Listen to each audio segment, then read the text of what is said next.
What the fuck is so funny about me? Like, funny how? Like, funny how? Clown? Here to fucking amuse you? Think I'm a clown? Huh? Tommy, relax. He just no, Jimmy. He knows what he said. How am I funny? What the fuck is so funny about me? Okay. No, Jimmy. He knows what he said. How am I funny? What the fuck is so funny about me?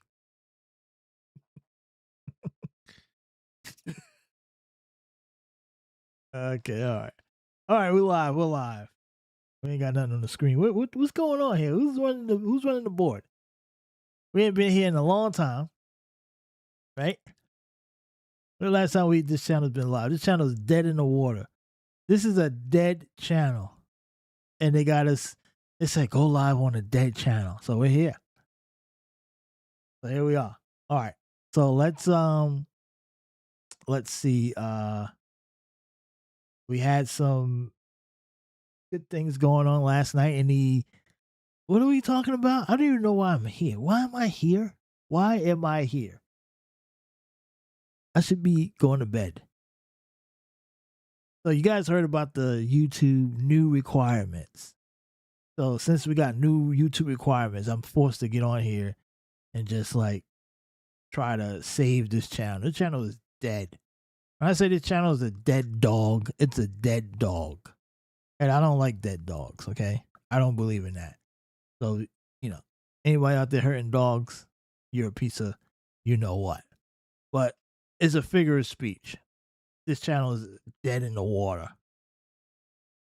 So, but someone told me to go here anyway. All right, so what are we going to talk about? There's been a lot of crazy stuff going on in the world of sports, mostly in the W, known as the WNBA. And there's some great storylines, but apparently the WNBA has been hijacked by the crazy political right that wants to hijack everything because that's what they do. They got to hijack every single thing inside of American culture, whether it be sports, entertainment, whatever it is. I mean, dog walking, they want to take that. They want to take religion. They want to take everything and just ruin it. So the latest thing that they have taken has been the WNBA. At least they are attempting to take it.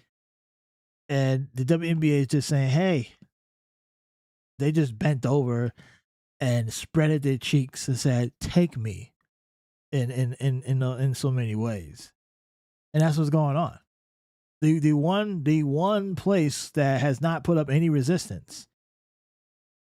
Now we have a couple of people out there that are throwing on wigs, clowning these women, saying they're gonna join the draft next year. It's just all craziness. But there's been a bright spot in the W, like I said.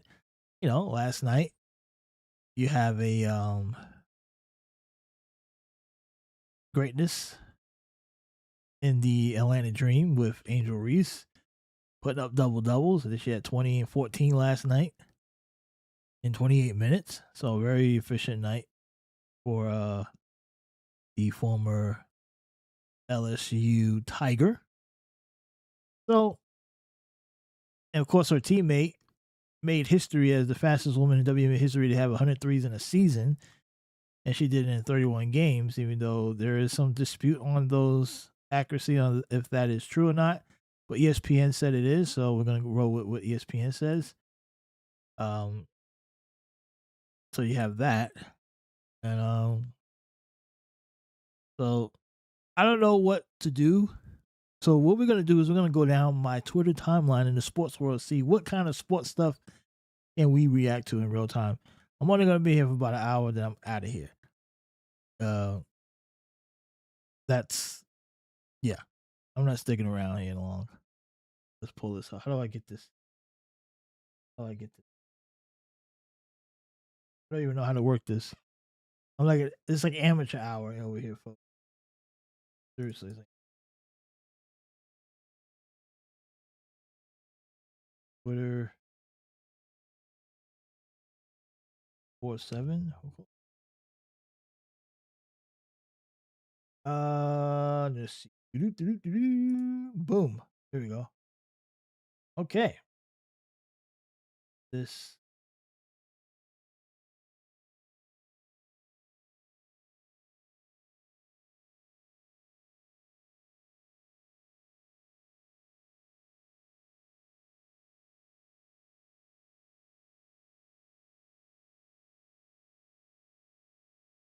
All right.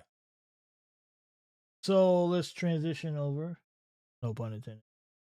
All right. So here's what's going on the Twitter feed, the Twitter world, the Twitters.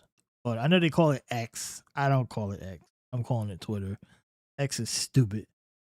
The dumbest name I've ever for a platform. I mean, Twitter's was pretty dumb too. Don't get me wrong. When it first came out, I was like, it might still be dumb to this day, but we're used to it. Like, hey, you're gonna post on X today? I mean, Twitter does sound much more, organic. Like, yeah, I'm gonna go get on Twitter and tweet out, right? Because it's Twitter tweet. What's X called? X. What do they call X? What do you do on X? Just post? I don't know. So while Twitter may be a silly name, but at least it says tweet. How many tweets? What do you say about X? How many X's? Oh, I don't know. It just doesn't have the same ring to it. Anyway, this is Maddie Westbin. What's going on? Okay, so that's the tweet I was talking about with Howard breaking the WNBA record for the most 103s season. Michael Irvin went on a rant earlier about something about, what did he say? He was talking about he said a relative who bought him a pair of sneakers back in 8th grade has lived in his house rent free for the last 30 years, and he still calls asking for new cabinets. So let's listen to Michael Irvin here. This is about a minute long, so it's not that long. Let's see what he's talking about. The white players, they got every dime of their money. They ain't got to worry about none of that. Yeah. They really don't. I got 16 brothers. I bet I own 7 homes right now in Florida. And I got 7 homes and I got 7 niggas in all of them homes. Yeah. And they won't leave. And they ain't paid rent in 30 years. And they'll call me and say, hey, Michael, we need some new cabinets in there. I said, they put the cabinets in the house. You've been staying there for 30 years. You ain't paid rent or nothing. And what are you doing? We have these burdens that they don't. Because our family felt, remember I brought you some sneakers when you were in the 8th grade. You should be able to get me this house. Like, nigga, that was sneakers. Why can't I get you some Jordans? Why do I gotta get you a house? Yeah, I mean that is crazy. I mean, I don't know if has anything to do with being white or black. I mean, there are plenty of people who, I'm pretty sure there's plenty of white people that are wealthy that take care of their, ain't shit family members and stuff like that. I mean, I don't think this is exclusively a black thing. I think the problem here is that you decided to put all these people in homes. I mean, you didn't have to do that. You could have, while put them in homes, you could have started companies. Maybe instead of putting the people in homes, maybe start a business or buy businesses like people do with their money. They end up athletes. They buy like franchises and then train and then have these people in your family run them. All right. And then when they make their money, they earn a living, they can go out and they could buy a home for their own self, right? If you want to do that.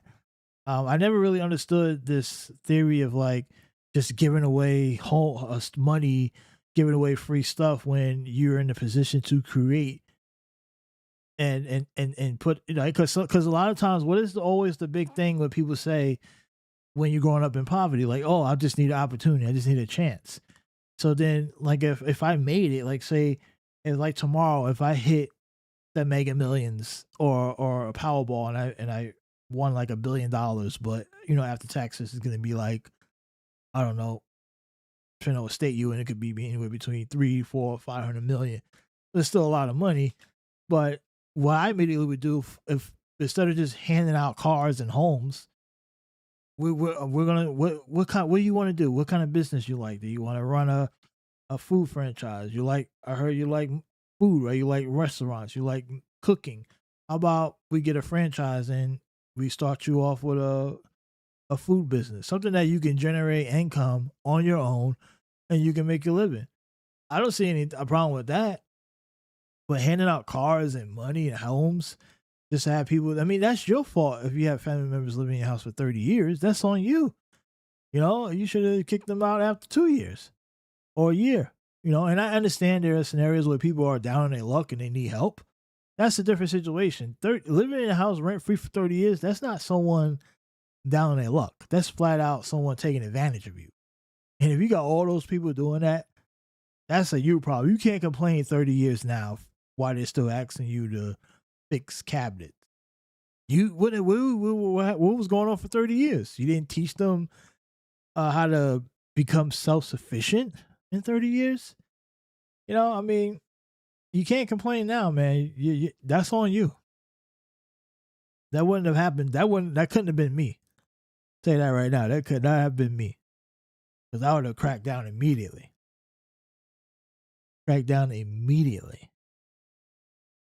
Ooh, I don't care if you bought me sneakers in 8th grade. I don't give a shit. Here's 10 pairs of sneakers. Now get the fuck out of here, right? Like, come on. Like, what are we talking about here? Like, seriously. Go sell those shoes, if you know. Like, we ain't dealing with that. So that's on you, Michael. Nobody feeling sorry for you. But anyway, let's move on. This one I seen here. This is funny. Mike, what's his name? Daldino. He's funny, man. He be cracking up with these videos. This is the latest one. He says he's a breakdown of what happened in the Blue Jays Red Sox game. Let's see what he says. So this is the most astonishing play you're gonna see tonight. Put a lot of money on that shit. So you got a fly ball to center field. It is 1st and 3rd with 1 out. So they're gonna tag up here. They're gonna make it a 2-1 game.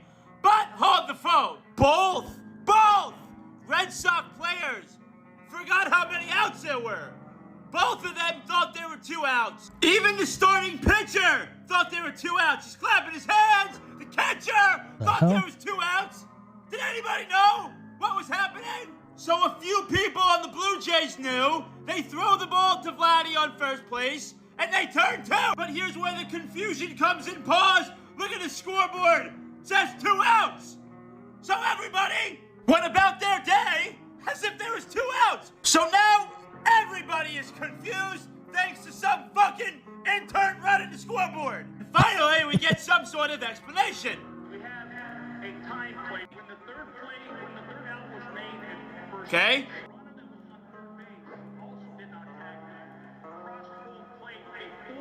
What? The third out was made at first base. So pretty much somehow this run is going to count because the runner is going to cross home plate before the 3rd out is recorded at first base. So this account is good. They say this is the 4th out rule in MLB. When both runners leave early, they must be appealed. The run scores before the 3rd out is made at first base. Fielders then technically abandon the field and then the run counts. So after a legit 20-minute delay, they finally come up with the run somehow scored. So now it's 2-1 and we go to the bottom of the 7th inning. Gotta love baseball, man!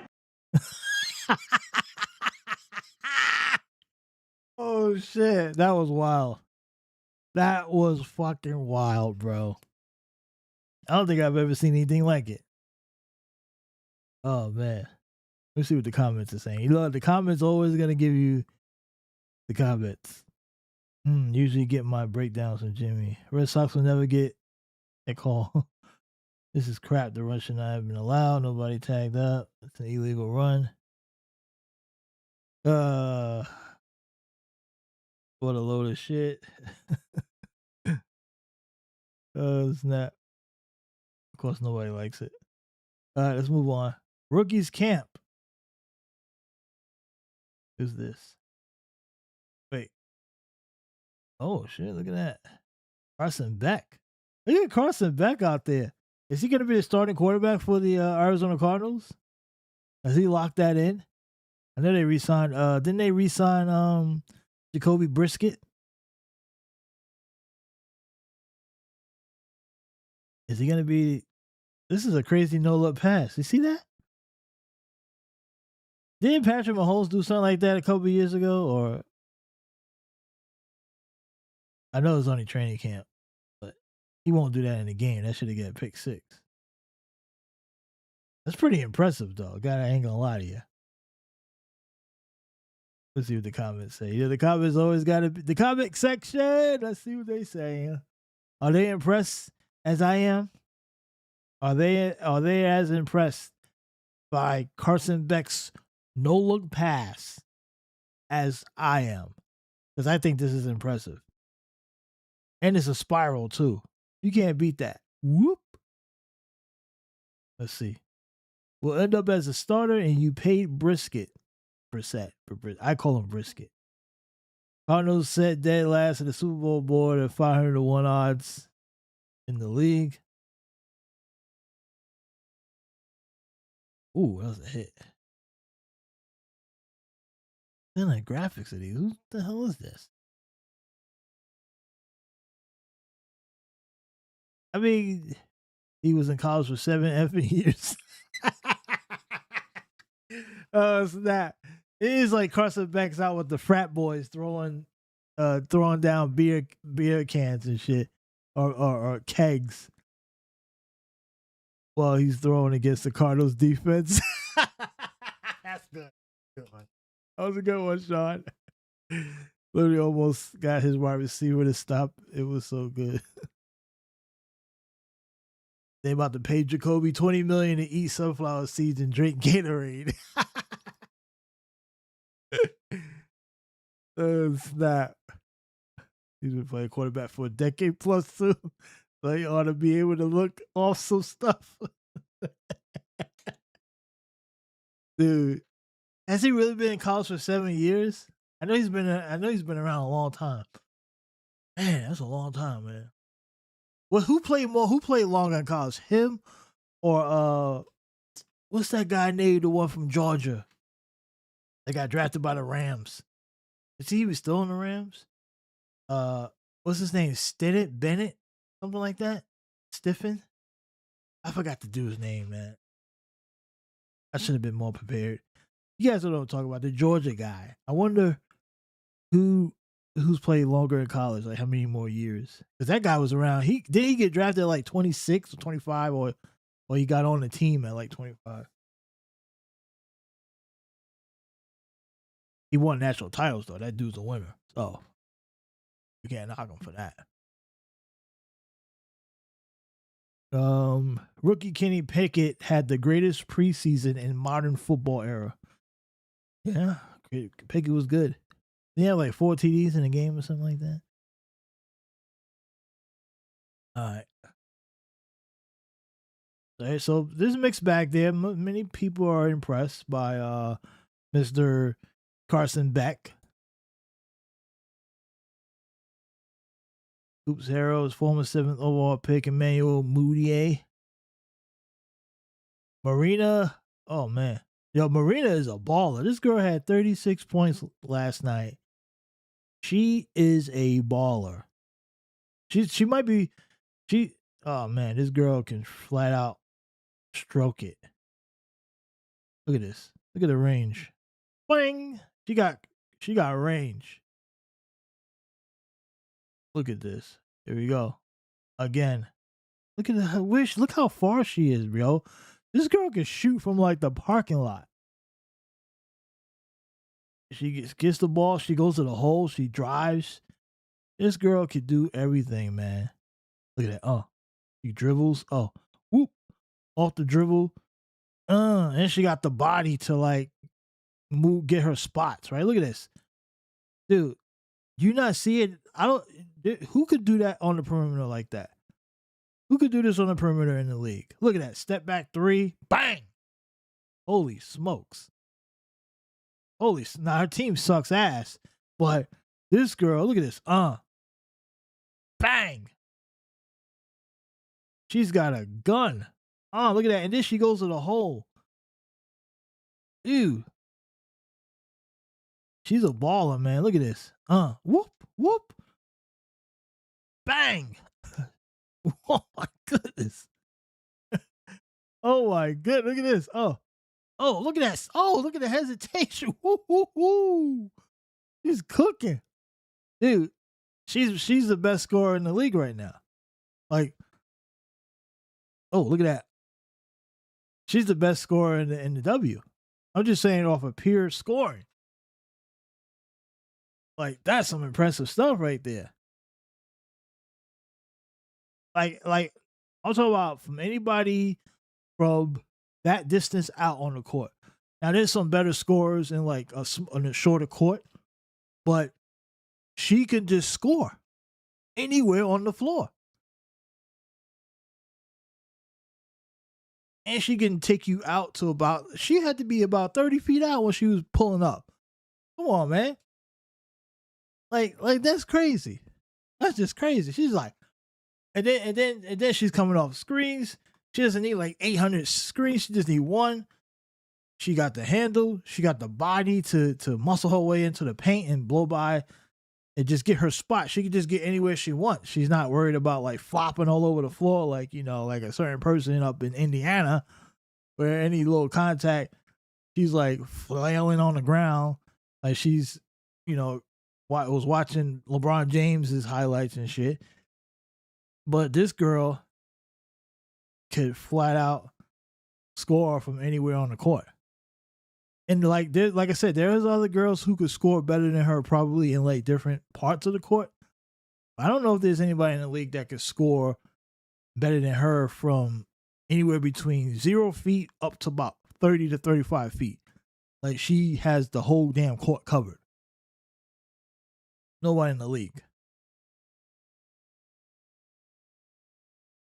So that's pretty damn good for Marina. Eminem was on fire last night. He was stroking it. Eminem was stroking it. You know, palms are sweaty. Driving to the lane. Can't be guarded. Because I'm ready. Mom spaghetti. Let me stop. All right, next. Wait, what's that? Is that a woman dunking? Oh, shit. Uh-oh. College basketball. We got a female dunking video. I haven't seen one of these in about a week. Who's this? Go Pack. Camille Pierre. Who's Camille Pierre? Damn. Look at that. Let me look her up real quick. We get tell. She says Go Pack. So what school she's from? Pack, is that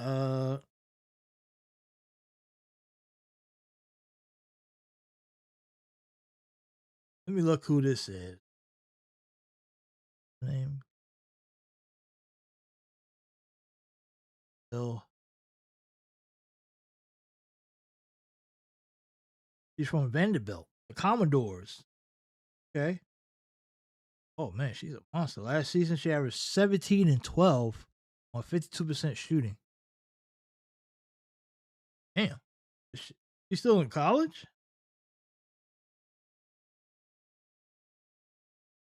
Pierre.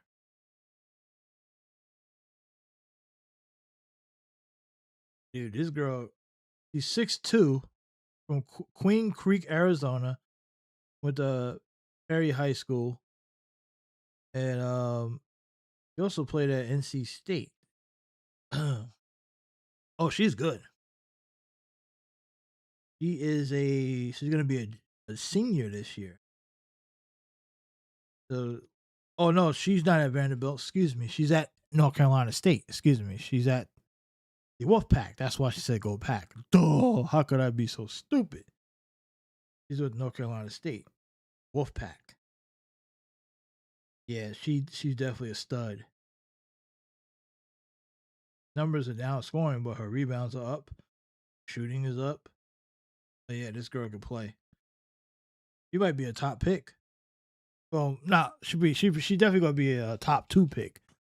Or maybe top 3. I mean, Sarah Strong is number 1 for sure. Nobody's talking about her. Sarah Strong, UConn, she's definitely a top pick. But man, if this girl is a junior, she's already throwing it down. If she gonna be a senior this year, oh yeah. the next group of talented WNBA players are coming, and if they doing this, woo, it's gonna be crazy. How could this only got 4 comments? I might have to follow her. Cause she gonna be the next big thing. She ain't got no followers. I'm shocked. I'm surprised that I thought she would have more followers. Unless this is not her real account. She's already a senior. I would have thought she would have had, especially in this NIL era, she could dunk. She got to have NIL deals down in North Carolina. Anyway, let's move on. Kobe Bryant IQ has got to be studied. Why? Because of that? Oh, this is that Pro Mamba account. They always overhyping Kobe. Hilary Duff took a shot at LeBron, an indirect shot at her tour. Well, they call it her comparing herself to LeBron. And we started in Florida, went to LA, ended up here in, I'm starting to feel like LeBron. Well, you didn't go to Cleveland, so you can't be LeBron. LeBron was in Cleveland twice. I know. Who would want to go to Cleveland, right? So you can't compare yourself to LeBron. You had to do 2 stops in Cleveland. You might be more like Kevin Durant, maybe. I don't know. I'm just playing. Nah, but I get what she's saying. Hilary Duffy. All right, let's move on. Oh, 60th birthday. My son got me an all-time favorite player's jersey. Okay, Grandma. Nice. Look good for 60. All right. Brady's got the Patriots at 5-1, and you can't even name a receiver they got. That's facts. I mean, Tom Brady used to throw to me and like the guys down the block in NFL games, equivalent to that. I mean, I'm not gonna sell myself short. I think I would have been a pretty damn good receiver.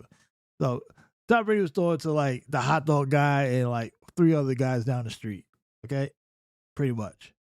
But he's right though. I mean, Brady he throws to anybody, and that's why no other receiver in league history, no other quarterback in NFL history is gonna come close to Brady. Just off of that alone, makes him the GOAT.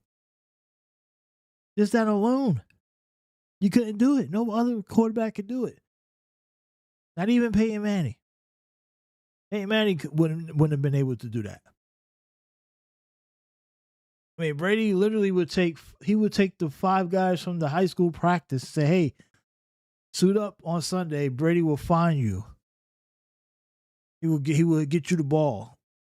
And each one of those guys will probably get at least 1 catch. That was Tom Brady, man. The dude could literally play with anybody. Listen to this. All Brady does is win. 3 rings so far. How many rings those other guys have? Tom Brady wins 3 out of every 4 games he starts. Nobody active is close to him. No quarterback in the entire Super Bowl era is equal to him. Not Montana, not Elway, not Staubach, not Bradshaw, not Favre, not Marino. And they said that after he won 3 rings. And you remember, he won 3 rings in the early part of his career, right? He won those 3 rings in the early part where he wasn't even like putting up the crazy numbers that he ended up putting up later on. This was before. This was pre Randy Moss era, pre Gronk, pre whatever, right? Pre offense explosion. This was just regular Tom Brady just winning. And then he started putting up the numbers later on. His Hall of Fame career, remember after this, he won 4 more Super Bowls after that 3. Think about that. And he's already saying at this point that this was, what year was this? This was probably like, I don't know, roughly 5 or maybe 6. I don't know exactly. He's like, he named all these all-time greats that he's already passed. Now, it was debatable if he really passed Montana at that point. I know some people were like, oh, Montana was still the GOAT like at this point. But all in all, he had literally passed all these guys at the early part of his career. He was still in his 20s. And Then he goes on to have 2 more Hall of Fame careers after that. Come on, man. Like, nobody's going to ever catch this guy. Not Patty Holmes. He's not catching Brady. This was crazy. Sure, Belichick's a genius, but he's not out there getting his uniform dirty. He's in a sweatshirt like some homeless guy. They take away Brady's receivers from him. Brady never says a negative word. He just puts that schmutz under his eyes and leads his team out of the boat and onto the beach. He's got the Patriots 5-1, and you can't name a single receiver they've got. He's throwing the ball at the guy's named Mo, and that's why they call him the Golden Boy. That's crazy, bro. You got a game to play for your life? Come on. You're picking Tom Brady. Whoa, I'm big step by trip when I walk. Facts. Dude, and this was, like I said, this was pre-Moss and those guys. He only had Moss really for like 2 out of the 3 years because he got hurt for 1. But really the big year was like the 07. But, and sadly, they didn't complete the mission. But for the most part, early Brady was still a winner, even without the names. And outside of like having Moss for a couple seasons and, you know, having Gronk for a good chunk, and Gronk's not really a wide receiver, but I'm talking about, if we talk about just pure wide receiver, because every team in the NFL has every top quarterback, most teams in the league today over the last decade have some form of elite tight end. Obviously not on the same level as Gronk, but having a great tight end doesn't automatically mean you're going to win the Super Bowl. I mean, you just ask Greg Kittle, right? The only guy that's really won a Super Bowl, from, in my estimation, under the current great tight end era with a great tight end was Patrick Mahomes, right? I mean, no one else, like Kittle hasn't won. None of the top tight ends have won Super Bowls. That guys who you consider top tight ends, but top wide receivers win Super Bowls with, and top running backs with their really good quarterbacks. So and Gronk didn't play in a lot of the big games that Brady was in anyway because he would get hurt. So his his top receiver for a lot of these big games was Julian Edelman, a 5'11" undersized receiver that used to be a quarterback. And no offense to Jules. Jules was great. He was tough, probably the toughest pound for pound wide receiver ever, at least during that era. But Jules is not amongst the greatest wide receivers of all time, not even close. But he was the greatest Patriot wide receiver, one of the greatest, probably, one or two best. But he was not your typical wide receiver. Like I said, the guy used to be a damn quarterback. He was a quarterback. So, Brady's just impressive. He's impressive. There you have it. Let's move on. What we got next? Okay. Kawhi makes an announcement. What's going on with Kawhi Leonard? Kawhi's in trouble with the NBA, right? With that whole scandal that's happening. He's spoken more now than he's spoken in probably 10 years. So let's see what Kawhi's announcement is going to be here. I'll meet you August 22nd at the Wuhan, right? August 22nd. I'm booking my ticket right now. I'm about to lock all y'all up. Yep. August 22nd. I got you at the Wuhan. Locking all y'all up. Okay, I get it now. This was about, so a post went around on Paul George. He was over there playing. And how about those ticket prices? $600. That's it to get over there? Man. Anyway, the Paul George was over there, and he apparently everyone's clowning him because the guy dropped 60 on Paul George. The game was to 100, and Paul won 100-60. And Kawhi was reacting to it. Kawhi said, "Oh, I will lock those guys up. How could they score 60 on you? Like, that's kind of weird." So now Kawhi, I think he's going over there to, lock those guys up, I guess. But Kawhi is trying to chase the narrative because this whole offseason in the NBA has been about him and his scandals. So I guess he goes over there, get away from the U.S. and maybe lock some guys down defensively, and then, there you go. I don't know. So yeah, that's Kawhi Leonard trying to escape responsibility. So he will remain. What is the NBA going to suspend him? I don't even know what's happening there. Are they planning on suspending Kawhi, or is he? I know that there's a good chance he may not be. They said that the trade to Toronto is off as of right now. That's what I was looking at. See, let me look. That guy Pablo Torre, he does good work, man. Why trade to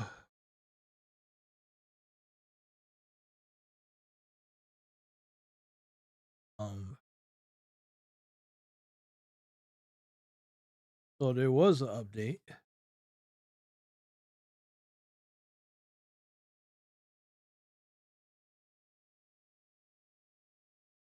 Why stall trade to Toronto Raptors remain on hold pending NBA's investigation into the alleged salary cap circumvention involving undisclosed endorsement deals. So the deal is on hold, which is weird because think about the guys involved in that trade, like Brandon Ingram and D. Dick, the rest of those guys. NBA is investigating a previous $28 million endorsement agreement.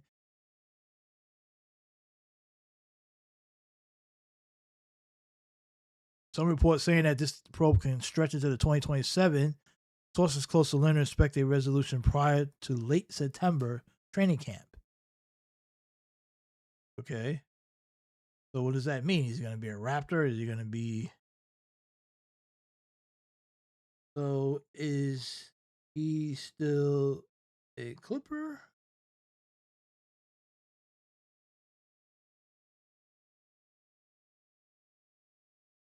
Okay, so he's still a Clipper.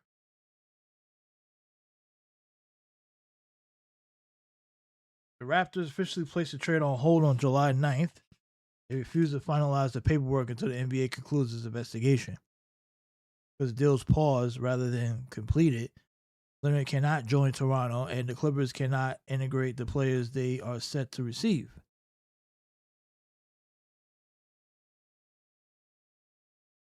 Leonard thinks his investigation is going to be wrapped up in a few weeks. When that investigation wraps, he will be allowed to report to Toronto. My thing is, if I'm Toronto at this point, why the fuck would I still want to do this deal with all this crap going on? Are they like not paying attention to what's happening here? Or do they care? I guess they don't care. And I know Clippers will love to get rid of him, so they don't care either, right? They're like, okay, well, because I'm like, dude, if I'm Toronto, I'm like, maybe we can renegotiate the terms because you have an issue going on. We might be able to get this for pennies on the dollar, right? I don't know. I don't know. It's crazy. Anyway, let's move on here. Here's the craziest story. This was from over the weekend when Royce White and Enes Freedom Cantor declared for the WNBA draft, and Royce White went on to put on a wig and appeared on TV, and here's a video of Royce White talking about his fear of flying. Now, look at this. This man is he has committed to the bit of wearing a wig. Former NBA player Royce White. Look at this shit. Look at this, people. Like, this is he's definitely clowning the WNBA players at this point. He's clowning them. Like, he's got that thing on too. Look at that. Look at that. He's got that thing on. It's almost scary. Like, I wonder who's coaching him on this, because it looks like he has some experience with this. Like, he's done this before, right? I'm just saying, like, this. Let's play this video. Let's play this. About 30 seconds long. Let's play this. I realized my fear of flying really wasn't a fear of flying. Oh God. It was the transgender trapped inside of me, caged inside of me, that gave me an aversion to small spaces. I think there are plenty of people out there who have Oh, that makes perfect a sense. transgender trapped deep down inside of them, and so they think Oh, they're every one of you. claustrophobic. Oh, no. Every one of you do. Let's just be. Yeah, they think they're claustrophobic. Not really claustrophobic. It's the transgender that's trapped. What a clown show this is. What a absolute mess this whole thing has become. Now we got this man putting on wigs. It's just insane. And by the way, these guys cannot enter the draft. They're not eligible. And just to be clear here, the NCAA banned trans athletes. There's no high school. You can't play high school sports in like 29 states. So there will never be a chance for any trans athlete to ever reach the ranks of pros because they can't get through to the requirements of being at least 3 years out of high school, your graduate high school class. Some crazy rules about eligibility. They can't compete on any level that will allow them to enter the pro ranks unless they go through the route of overseas, which is probably the only loophole for a trans athlete. And then it's not as simple as just throwing a wig on. That's another thing. Like that doesn't make you trans, just throwing on a wig.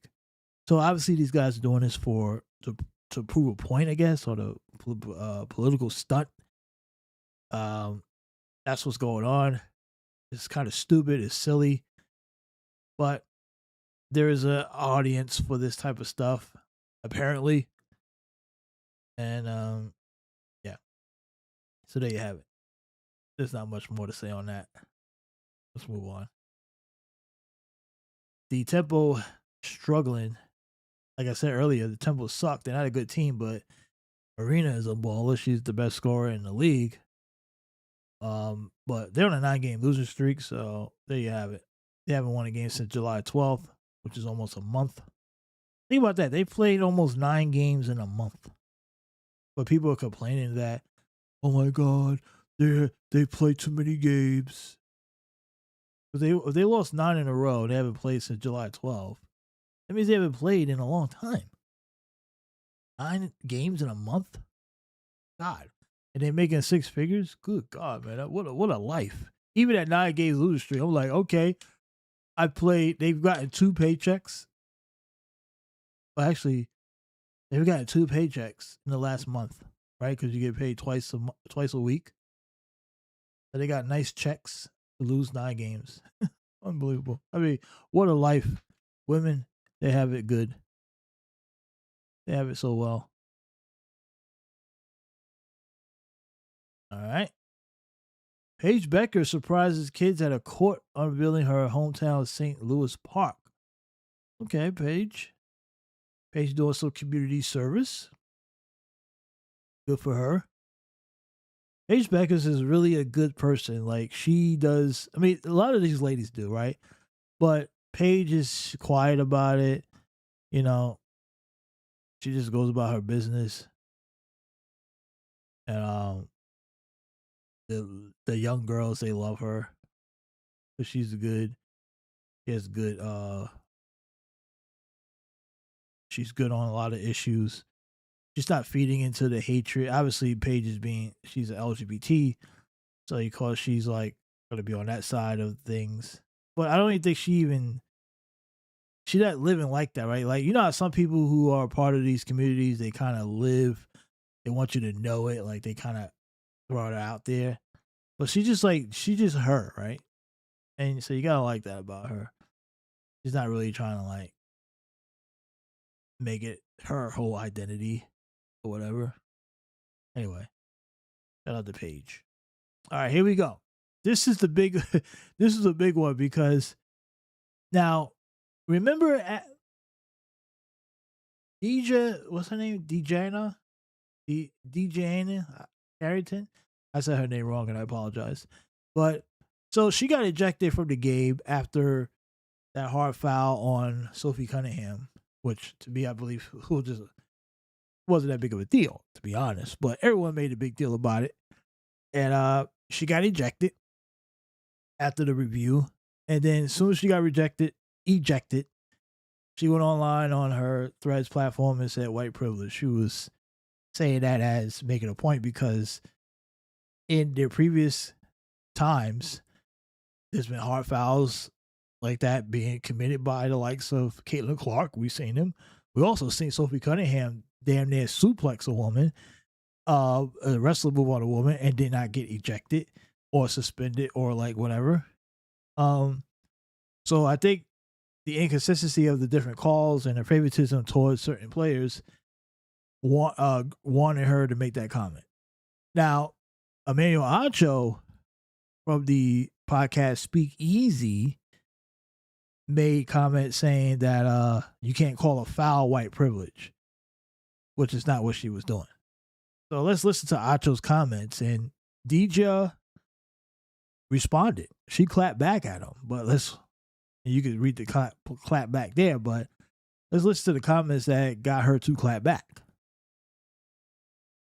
Dejanay Carrington made a basketball play, and the refs made a basketball ruling. So can we stick to basketball for a moment? Basketball play. She was attempting to go for the ball. At least she said so. She missed, and she missed egregiously. She missed, and she flagrantly hit Sophie Cunningham in the head.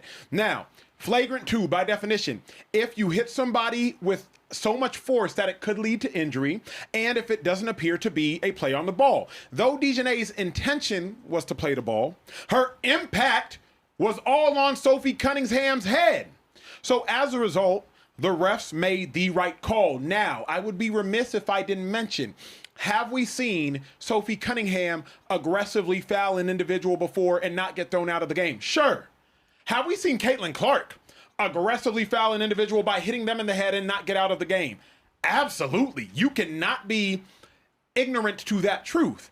But if we are paying attention to what Dejanay Carrington did to Sophie Cunningham, it was not a race-based decision. And to call that a white privilege-based foul is to completely undermine the term of white privilege and to also completely ignore the rules in basketball.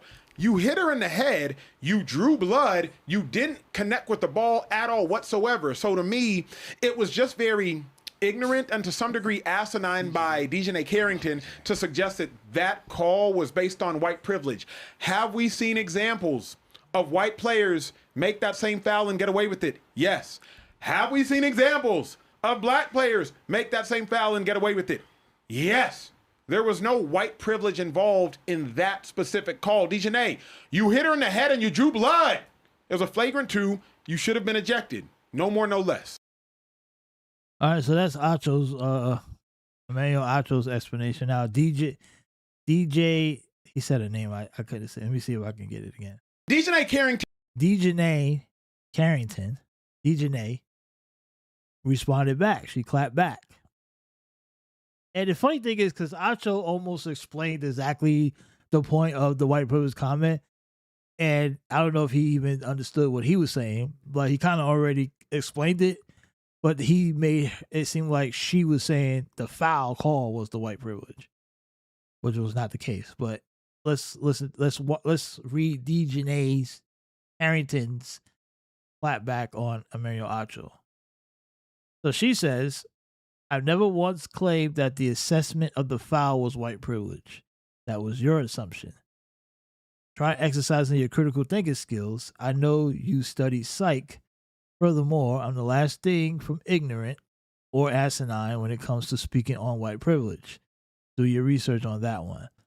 I actually went to school, one of the top universities, might I add, to educate myself on this exact subject. I would never use that term as a rhetorical weapon, knowing the historical and social weight it holds without having the proper evidence to proper evidence to substantiate it." I just butchered that in. So she clapped back at him. Got 8.3 million views on that tweet. I'm afraid to go in the comments. We got to go in the comments, folks. We know what we do. You got to go to the comments. We can't be afraid, but I am afraid because it's Twitter. And you know what's on there. You know what they're going to be saying on there. you know what the comments are going to be amplified to the top. Let's take a poll right now. Let's take a bet on how many racist comments we're going to see on these replies within like the first 20. Like let's do a bet. I'm gonna say, now I haven't seen this tweet yet. This is my first time seeing it, so I'm not cheating. But I'm gonna go. I'm gonna say about a little less than half is gonna be racist of the first, at least the first 20. So anywhere between 1 to 9 of the 20 that we're gonna view is gonna be racist to a degree. Either racist or is gonna mention her in some kind of derogatory way. Let's go. Let's see. Here we go. Here we go. First up, I'm the last thing from ignorant and asinine when it comes to speaking on white privilege. Yeah, do your research on that one. I did the research. And well, it turns out you're ignorant and stupid with a Stanford degree to prove it. I guess that doesn't really qualify for what I was saying, but they went after her though. That tweet looks Photoshop anyway, but who knows if that's real. Okay, here we go. We see the white privilege you're talking about. Yeah, that was what everyone was referencing. That was what Acho was referencing as well. So that doesn't really. Okay, that's 2. Next. You explain yourself perfectly. People who took what you said made their own assumption. Okay, that doesn't count. That's 3. You're the one who committed the heinous foul and decided to tweet everything right. The fact that get primetime interviews set up so you can tell the world why you're a victim. Okay, 4. I went to a top university. Could this be racial? Let me see who this is. Husband, father. It's always the G. Why is always these people with the Jesus in their bio? That does this stuff. Look at this, Jesus and I love Texas. I'm gonna chalk this in the racist category. So that's 1. 1 out of 5. Yes, been saying this. Everyone's assuming. Blah, blah, blah. 1 out of 6. You went to school to study white privilege. What degree did you get? A master's degree in victimhood. This is the same people. 1 out of 7. 1 out of 8. 1 out of 9. Surprisingly, not a lot of racist stuff being said here. I guess they must have had the night off. 1 out of 10. 1 out of 11. You can't say this and not explain why you said it. 1 out of 12. 1 out of 13. Okay, this could be considered racist because they're saying that she's trying to look like a white woman. So 2 out of 14. Black privilege is where you could wear a white woman's hair. 3 out of 15. Okay, we're cooking now. This is what you posting and shit. Then fucking race baiter. Can't stand the 10 toes down the statement. I'll go 1 out of 6. We'll keep it. 2. Oh, we at 3. We're at 4 out of 16. I'll say 4. 4 out of 17. Raised with privilege. What does that say? Raised with privilege and African Americans.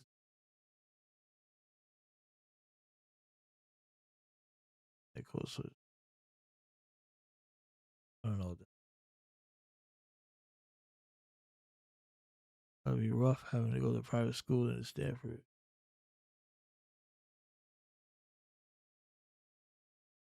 Yeah, that doesn't mean anything. Plenty of people go to private school. And she was a basketball player. Yeah, she was an athlete, so yeah. I don't know what that's supposed to mean.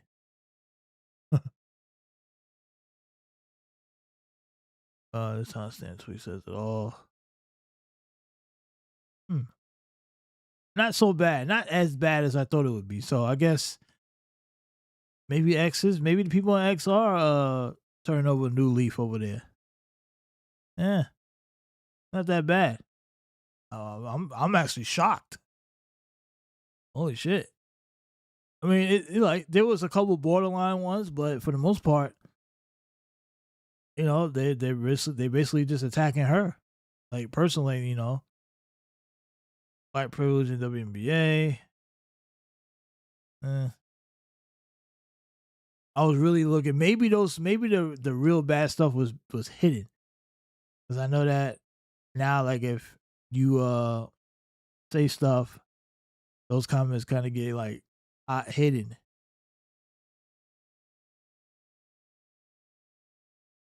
Okay, now some of the bad stuff is at the bottom.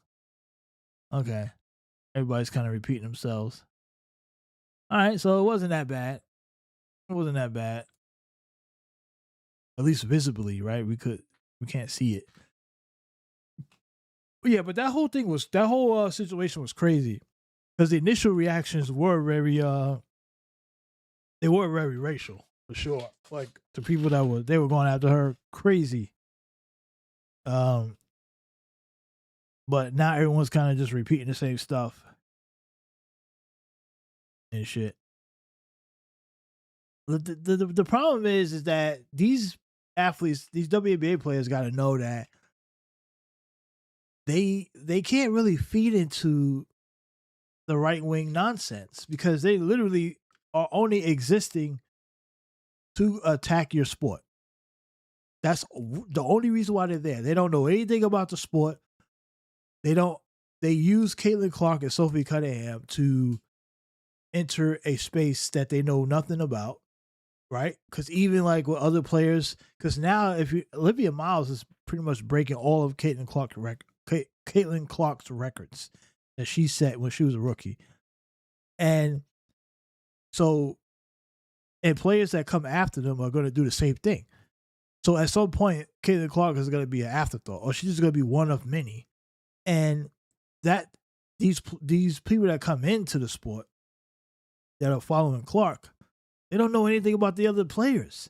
That's why they think every little thing that happens to Clark is like the end of the world. Like they don't, like if you watched all the games on a typical day in the WNBA, like on a typical night, you will see some of the same stuff going on. Like some of the players complain about, like everybody complained about the officials. And around the league, they've been complaining about the officials for years. Just like in the NBA, just like in every sport. It's not just like isolated to like Caitlin Clark, but the Clark fans, they think that it's only Clark. That's why they say, "Oh, you guys are just trying to kill her." It's like, no. You watch the games, you'll see like plenty of players are getting probably physically attacked on the court during the play. The calls are not being made. That's what is happening across the league. They're just allowing the physical play to go on, which I don't see a problem with it, honestly. I think it's fine.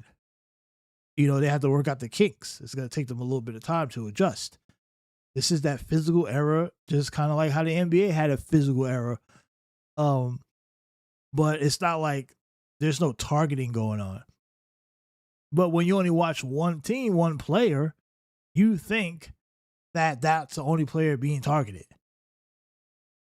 So you're coming in from a biased viewpoint. But so you really can't take them seriously in any conversations. If you're a player, if you're even a longtime fan of a team, of the WNBA, you can't take the new fan base serious when it comes to how they aggressively criticize the play on the court, because they don't know anything. They don't know what's going on, because they're not watching the games. They're only paying attention to one player, and they admit that. They say, "I only watch it because of one person." Like, who the heck is, like, think about, you know that they don't know shit when they're telling you they only watch the W because of Sophie Cunningham, who's a 6-man averaging 8 points per game. So that's why you're here? That tells me you don't really watch basketball. But that's the reason why you showed up. That tells me exactly where you're coming from. So why even waste time going back and forth with them? It just makes no sense. They'll never get it. Now the league itself needs to do a better job, of course.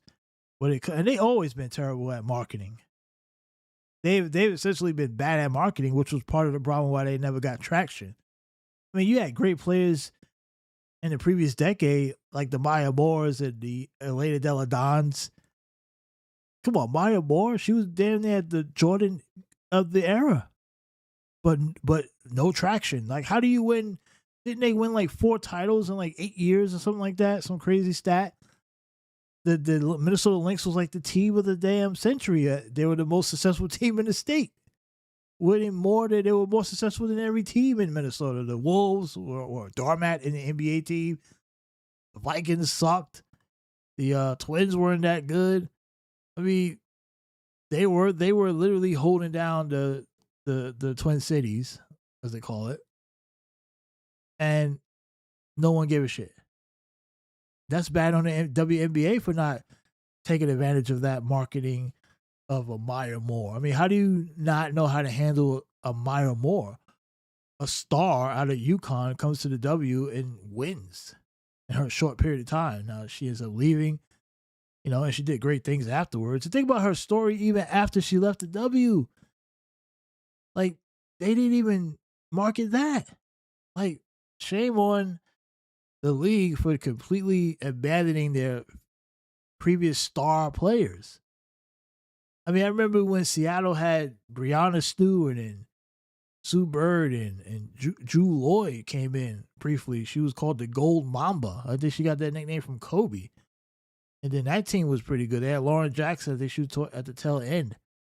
But think about it. Stewie, like, she won like every year at UConn. Comes to the W. And while, yes, she is a star in the W to a degree, she should be a much bigger star. She's won everywhere, right? And she plays in New York. But you look at New York, the Liberty are not even one of the top 3 teams when it comes to, like, marketability. And it's like, that's shame on the WNBA for not marketing the New York teams, the LA teams. How is the LA Sparks not being marketed? The most valuable team in the W is the Golden State Valkyries at about $1 billion valuation. And then the Sparks are not even in the top 5, I don't believe. I think they're like number 5. It's just crazy how you have these big city markets and these teams are not freaking more marketable. Like, forget about, like, there's legit stars. Like, Breanna Stewart is a legit star. And you can't finally, no one can really know who she is. And she's been a star since she stepped in the W. She's up in Seattle. Okay, you in Seattle. Seattle is a basketball city, by the way. And then she's up in at the the New York Liberty. And he's like, okay, you in New York now with Lunescu. And they had Jock Jones. And then before that era, though, they had the era with what was the other era? It was what was that girl name? Forgot her name. Yeah, I forgot her name. Tina Charles era in the Liberty. I mean, come on, man. Like, they had some really good players, man. They had some bad teams, but Elaine Delle Donne, come on, she was like your typical. She was one of the first, like, bigger players that had guard skill set, right? I remember when she played at Delaware, and they were talking about her on SportsCenter, this girl out of Delaware, and it was like, oh snap! Like, she was just doing all this stuff. It was like, okay, and then she gets to the W, she's good, but the marketing didn't follow. It was like, what the hell happened? She should have gotten the Cooper Flag treatment, essentially. Cooper Flag also comes out of there as well. But it was like, come on. Like, what are we doing? The biggest thing was the marketing. And I honestly wonder if the NBA purposely did not do that like the NBA's because from what I understand for some people talking about it was that the WNBA was being used to park all the losses that NBA owners were getting from the league. So you kind of like to write it off or something to avoid like this, they were kind of just like dumping their losses on the WNBA. So that's why they didn't care if the league didn't make money. They weren't really trying to make any real investments in it. They didn't want it to be successful because they were still, it was kind of like a throwaway, like a business, like a charity. They were treating it like a charity.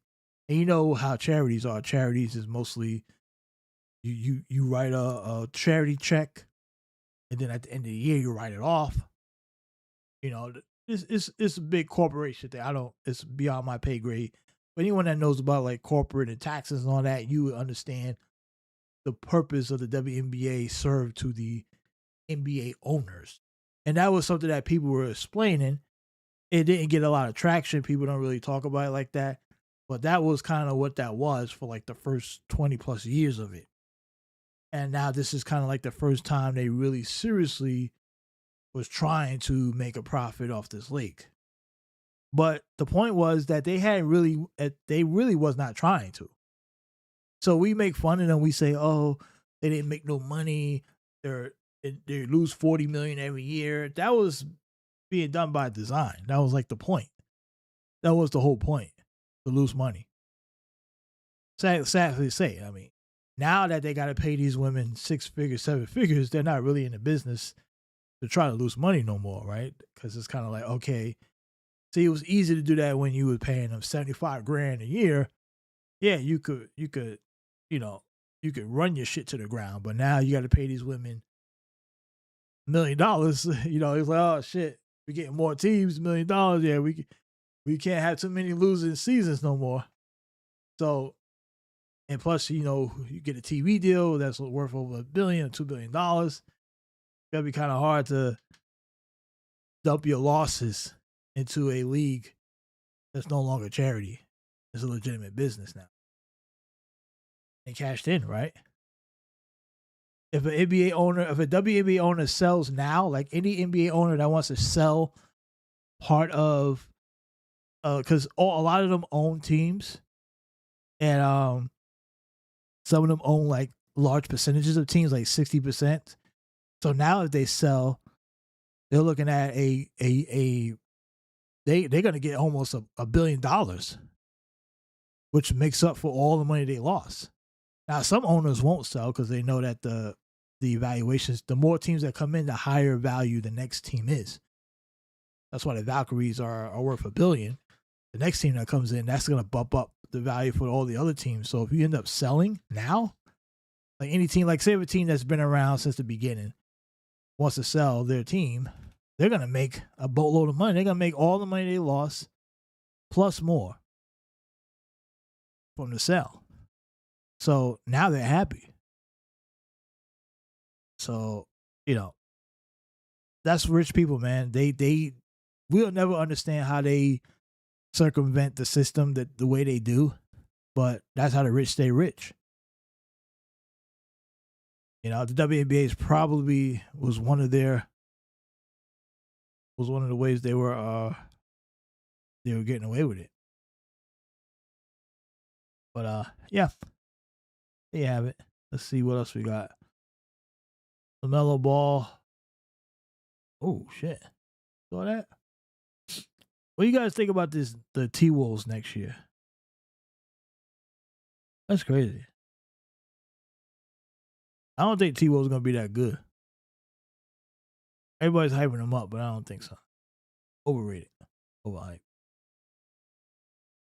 All right. Next, here's some breaking news. Not really breaking, but could Nikola Jokic leave the NBA for Greece? The owner of, name of that team again? Panathinaikos basketball club. I just butchered that. No, how do you say that though? Panathinaikos. Let's see if I can get a thing to say it. How do you say that? Can you read that out loud? Panathinaikos Basketball Club in Athens says he Panathinaikos? Okay. Panathinaikos, the owner of the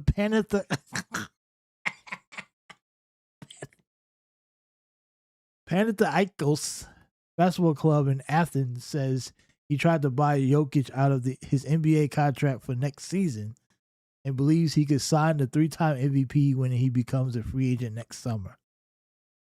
Whoa. Look, this is I wouldn't be, if one player that would leave the NBA to play overseas, I would believe Jokic would do it. He just seems like a guy that's bored with the NBA, right? He just seems like that guy. He doesn't enjoy it, right? So let's read this story. Let's read this. So he's going to try again in 2027. Demetrius Ganakopoulos. He's a Greek businessman who owns we're just going to call it the Pan Basketball Club, okay? I'm not going to say that shit again. The Pan Basketball Club in Athens said he made a proposal to the Denver Nuggets to buy Nikola Jokic out of his final season of his current contract. He believes he could sign Jokic away next summer. People are going to say, okay, now he's joking. I did make a very serious proposal this year, both to his team and to him. He got rejected. Jokic has 2 seasons left at $121 million left on his contract, but the second season is a player option, giving him the freedom to enter unrestricted free agency next summer. He became eligible to sign a 4-year, $278 million max extension on June 14th, but has declined to commit, stating that his idea and desire is to stay in Denver for the rest of his career, but that he plans to wait to sign his extension for financial reasons. Interesting. Is he planning on getting a divorce? Jokic is 31 years old. He becomes eligible to sign a 5-year, $359 million extension in July of 2027, which could be the largest contract in NBA history. So he's saying he's not going to sign the 4-year deal now. He's going to, because he wants the bigger deal, which will be the 5-year deal at $395. Now, I'm not going to wish this on nobody, but if he gets hurt this season. Now, here's the question if you're Denver. If Jokic gets hurt, you still give him the 5-year deal, right? Or do you say, no, we can't because you're hurt? That's going to be interesting. Now that he has the option to go to Greece, the pressure's on. So the Greek guy, the businessman in Greek, said that the Nuggets declined his offer quickly, but he made it clear that he will pursue Jokic again once he is a free agent. Ooh. Uh-oh.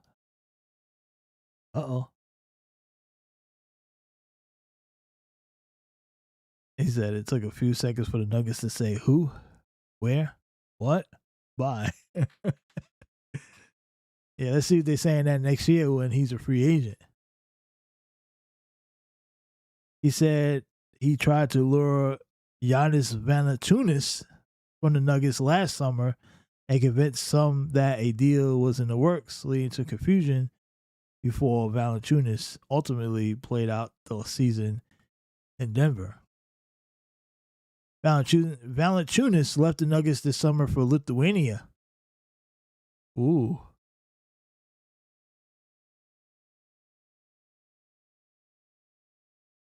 They added veteran center Marvin Bagley. Marvin Bagley is a bust. Sorry to say it. Wow.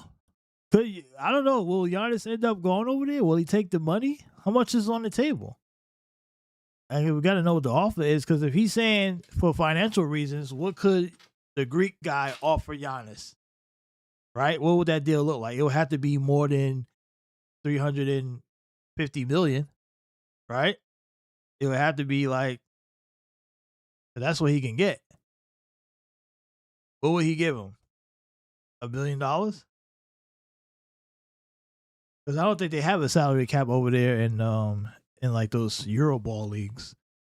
So they could literally give them whatever they want. I think Jokic should go for it. If he offers $1 billion, I think Jokic takes it. And he says, "See you later, Denver." He would have to offer him at least $500 million minimum, maybe $500 million for 2 years or 3 years. Could he take a 3-year deal and then come back to the NBA? Right? Because the NBA is so bad, they don't really have any bigs. That I could totally see Jokic leaving the NBA for 3 years, making a boatload of money over there at the Panthers, and then coming back at what, 35?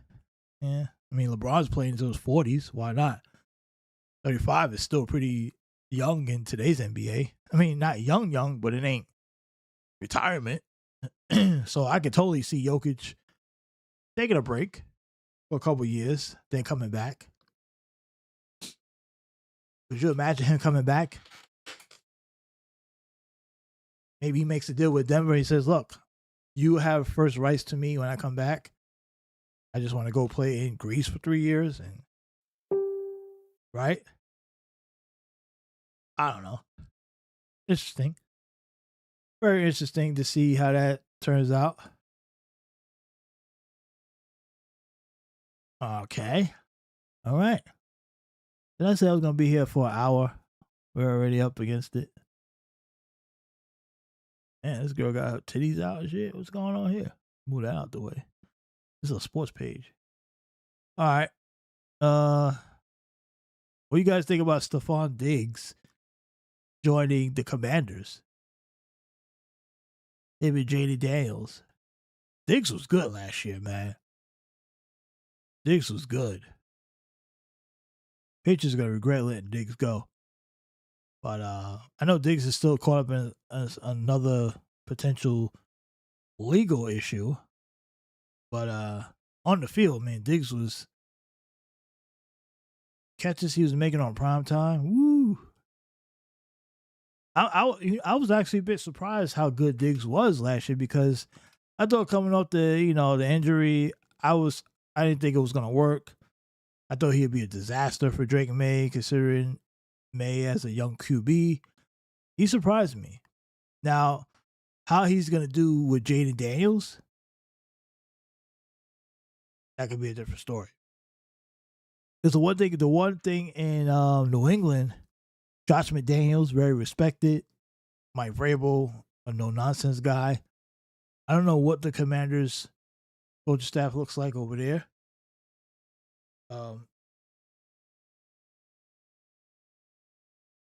Who's the offense coordinator?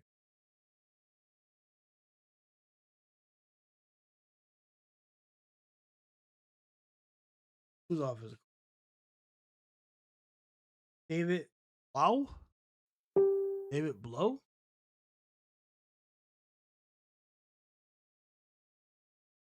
He got promoted in 2026. He replaced Cliff Kingsbury. His new offensive scheme, quarterback Jay Davis utilized a system they built around huddling, snaps, and okay, so David Blow. DB. Okay. We'll see how that works. All right, let's move on. Who's this? Oh, this is Emily's report for the. We don't need to hear from her. Oh shit. See that? Crazy. The athleticism from these high school kids is ridiculous now. Uh-oh. Carrington came back in action. 26 points after being ejected the other night. Look at this shit. The irony of this stat. 26 points, 6 rebounds, 5 steals. The first guard with those numbers in the game since Sophie Cunningham in 2022. Oh my God. You can't make this shit up. The comments are going to be, I already know what the comments are going to be. I already know it. MAGA cult, where you at?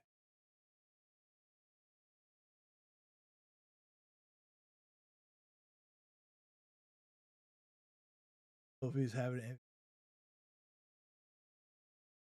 Huh?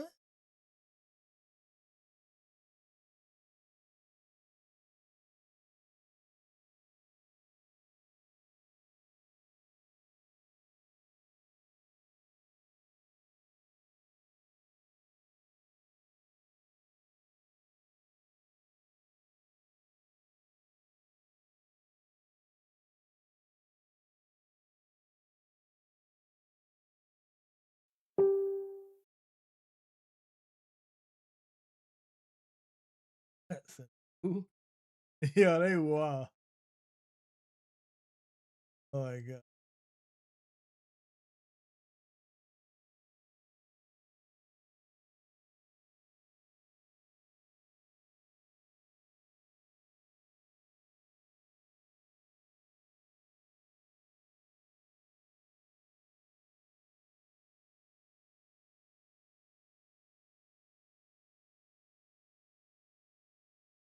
At least Royce White put the wig on.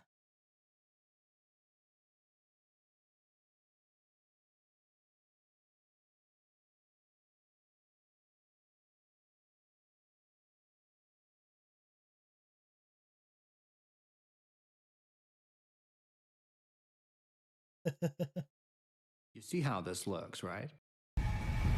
You see how this looks, right? Sophie Cunningham is shopping a tell-all book. Am I hearing that right? Gonna talk about how she had sexual relations with the Phoenix Suns CEO. I mean, what is there to really tell? It must be her coming out party for MAGA. That's the only other secret left that she has. Look at this.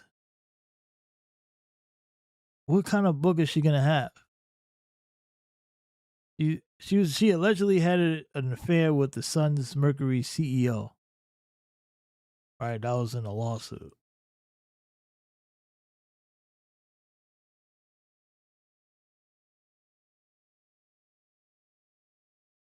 A tell-all book. Unbelievable. She's really milking that 15, man. I wonder how much she's gonna get. At least 6 figures for that book.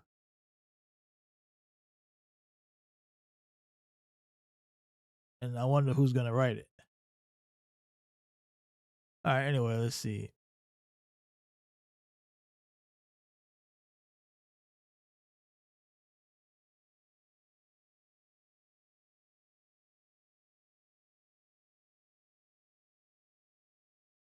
Oh, here we go. Fox Sports 1's Tanya Ray Fox says Jalen Hurts and Lamar Jackson are under pressure this season due to racism. Because of racism, black QBs are held to a standard that no one can meet. These two quarterbacks are guilty for one thing, being a quarterback while black. Ooh, she chose violence. Let's listen to this in full context. I like Tanya Ray. Tanya Ray, she was on Fox Sports 1. I think was she on one of the morning shows at one point? I don't know if she's still at FS1. I know she's doing her own thing now. But she said some pretty good stuff. And she's not afraid to jump into the fire with some of her takes. She's not afraid. I give her that. She's definitely down for the cause. To some degree, I'll give them this. Jalen Hurts and Lamar Jackson probably are under the most pressure in the NFL in 2026 because of racism. Mm-hmm. Is that what if you want to write that article, That's it. Like, so if you're saying they're under the most pressure because we live in a very racist society where black quarterbacks are held to a standard that nobody could possibly meet, while Justin Herbert can just be, we can throw off his insufficiencies at any turn.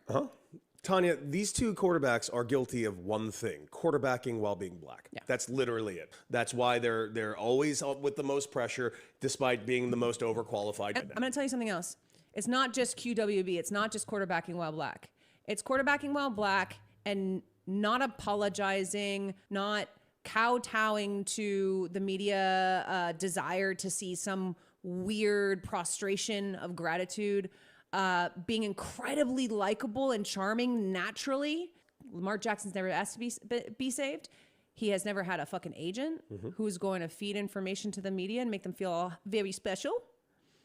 Jalen Hurts is smarter than everybody in the fucking room. They know it. He has the life made. He doesn't need the approval of the media. He's going to do what he's going to do. And that's interesting because while I think that this might be a bit of a reach in that sense, because I think Lamar Jackson definitely has pressure on him coming into the season, because Lamar still hasn't won anything, and he's had number 1 seeds. He hasn't gotten it done. Jalen Hurts won already, right? He's already won the big game. Lamar Jackson, I can totally agree, he has the most pressure. But you know the craziest thing about this take here is that she's probably right, but Lamar Jackson probably would not agree with her on the quarterback and while black thing. I don't think he would agree, based on Lamar's way of how he views certain topics. We know Lamar Jackson was I don't want to say if I would call him a Charlie Kirk fan, but he did follow Charlie Kirk. And I don't know how far deep he was into following that type of content. But I remember the whole tweet that he retweeted for Charlie Kirk. And I think Lamar's point of view, like, with the whole religion thing and Christ thing, I don't think he would look at himself like a black quarterback. I don't think he would see that. Like, I would guarantee you that he's not the same type of guy as Jalen Hurts, and that's fine, right? Like, these guys seem to be completely different. Jalen Hurts seems to be more about, he would be seen more of the guy that would probably speak up on racism than Lamar Jackson would, in my opinion. At least when it's directed towards like what's coming out from this current administration. I think Lamar is more in line with today's political climate than Jalen Hurts is. And so it is kind of, I don't think he would agree with this. I think he would definitely disagree with it. I don't think he would agree at all. But but there is some truth to it. There is truth to it. There is some truth to this. But all in all, I think Lamar Jackson's pressure is probably more due to him for the fact because he hasn't won. That's where I would go. But I think she's right. But there is something about him not winning that hasn't won nothing. And I think Josh Allen is in the same boat, or should be in the same boat. Now, Josh Allen seems recently in the last few years, we've given Josh Allen a lot hard time. We don't even really touch Lamar Jackson at all. Because Josh Allen's been given the golden goose, like he's the greatest thing since sliced bread when he sucks. Okay, he doesn't suck. I'm being biased, but where he hasn't gotten it done. Now, forget about the fact that you will say, well, Josh has been great, but his teams let him down. Okay, maybe. But all in all, you still got to get it done if you're supposed to be the best quarterback. Okay? You're supposed to be the best QB. You got to get it done. Right? Tom Brady got destroyed. He lost that Super Bowl. He threw for 500 yards. Super Bowl and lost. Why he lost? Because he made one mistake. One mistake. Lost him the game. That was it. One mistake. And all it takes is one mistake. So you got to be almost perfect when you're like Tom Brady, even when you're Josh Allen. But you still got to make a play, a defining play. Like, as great as Josh Allen has been, even in playoff losses, he hasn't had moments. When you are a great quarterback, you have defining moments that will take you to the promised land. Like, you could say, oh, that throw was what did it. You knew as soon as he made that throw, as soon as he made that drive, that was when we knew he was going to win the Super Bowl. Josh Allen has none of that. Yeah, he puts up decent. He can put up the numbers all he wants. He can be great. He can win the regular season MVPs. Where is his defining drive, his defining moment? He doesn't have one. And that's the difference. That is the difference. You got to have it. Once you have that, then you will become a winner. So, there you have it. Let's see the rest of this. They fucking hate it. They don't play the fucking media game of fake faux humility. And the funny part is they're both two of the most naturally humble players in the NFL. They just don't perform it the way that media likes to see it performed. Very much so. Very much so. And you're absolutely... Yeah, but the thing is, like I said, Jalen Hurts is one thing, but Lamar Jackson seems to be, I don't know. I honestly, I think Lamar would. I think honestly, Lamar's probably gotten. He's gotten off the hook a bit, right? Like, this is a guy who's won a couple MVPs, and a couple years ago, yeah, he was destroyed for not getting it done. But I think now, I think it's almost like, okay, we probably expect that he won't win the big game at some point, right? Now everyone's focused on Josh Allen. I don't know. Like I said, I think there is something to what she's saying about the black thing. I think that's definitely something there. But there is a qualifier to at least Lamar Jackson's, him not being a winner. At least when it comes to the Super Bowl. Now, Jalen Hurts is a different story.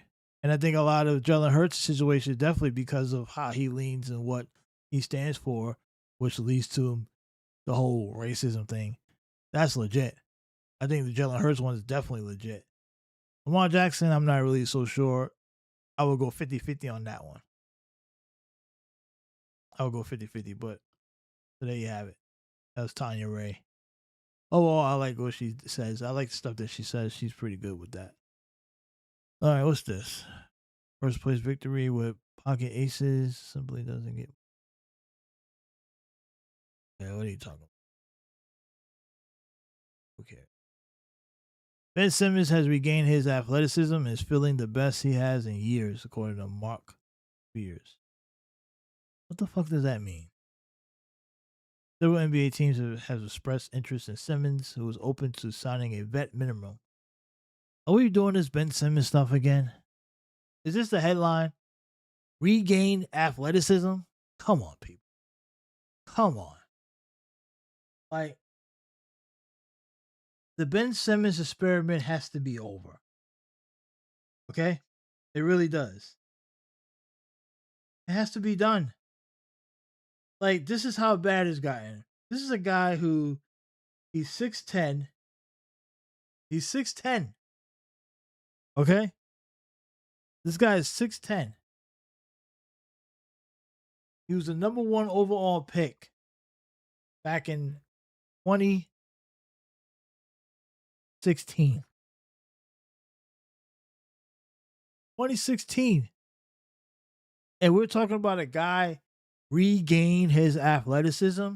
He's 30 years old. They act like this guy is 40.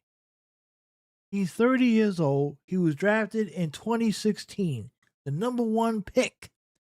He's played only 7 seasons in the NBA. He's got 7 years in of his career. 7 seasons. Okay? 7 seasons. All right? Now, this man, they're telling us, got his athleticism back. The Ben Simmons experiment is over. Okay? It's done. Because in today's NBA, you need to shoot. You can't shoot.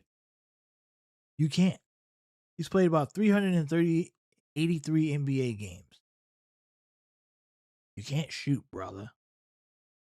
And if you can't shoot, you ain't going to survive in today's NBA. He's a career 13% from the three-point line.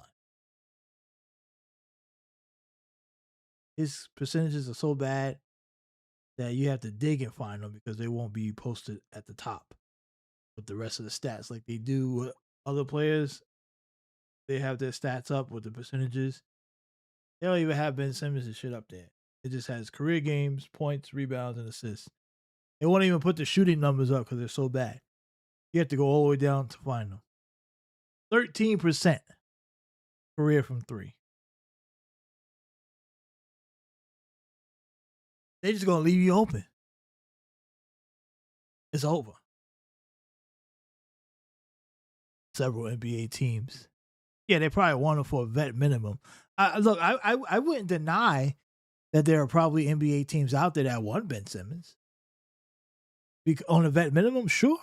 Right? 6'10", he can handle the ball. You know, he has a decent all-around game. But he can't shoot. He can't hit a shot on the NBA level. Yes, he can hit shots in the open gym. So can I.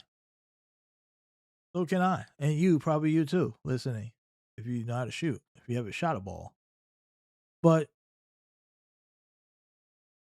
this Ben Simmons thing is over, guys. We have to get off of this. This guy was supposed to be the next great thing. He was supposed to be the next LeBron. It's just not happening. Now he needs to get up. He got to get to that 10-year mark so he can get that pension, right? Right now he's only got 7 completed seasons. Yeah, you're gonna need that health care. Better take care of those injuries. You want that good health care. Look at this. The Ben Simmons cycle. Season starts, plays terrible, random back injury. Let's see if he'll bounce back next season. Good. This is Ben Simmons' career in a nutshell. In a freaking nutshell. Was the athleticism even there to begin with? Funny how nobody guarding Jordan had to regain the athleticism. Gonna take an off-season Ben Simmons over any player in history.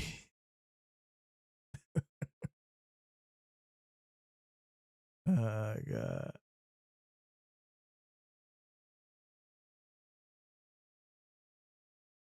That's funny.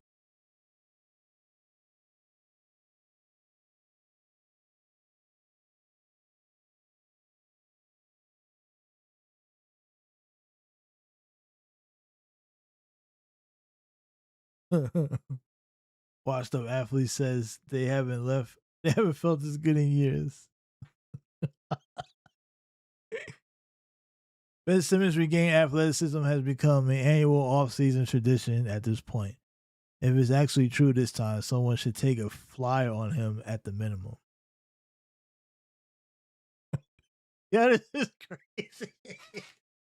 Yeah, he turned down an open layup to pass it. An open dunk. Remember this play? Oh my God, that was so weird. That was like Unbelievable, bro. I feel like we've heard this story for years in every offseason. He is like the Tim Tebow of basketball, talented and genetically gifted, just never learned to shoot the correct way, and got away with it until the highest level. No, that's not a bad comparison, but Tim Tebow did win a playoff game, so I don't know. Tim Tebow is a winner in my book. He won a playoff game. He won a playoff game. He did. He's been more accomplished than Ben Simmons. He won an NFL playoff game with Josh McDaniels, I believe, was the coach, wasn't he?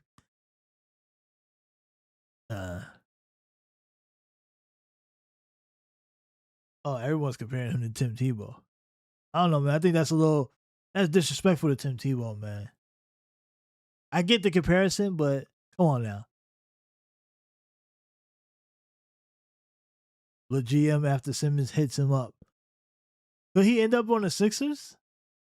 Do they have roster spot? I know they was already full. I don't know if LeBron wants another 6'10" guy that can't hit an open jumper on the floor. Colin Kaepernick of the NBA. Come on, that's a bad one. That's bad. Come on, guys. You got to be better than that. That's not even close. Ben Simmons' PR team working overtime. God damn. This is like third post I've seen about him. All of a sudden regaining his athleticism. Be for real. This N-word with all those M's put up ain't never lose SHIT. Dude is only 30. We get it. Y'all trying to have a team pick him up. I got my athleticism back. This is that Vince Carter meme when he says, I got one more in me. That's funny. That's good.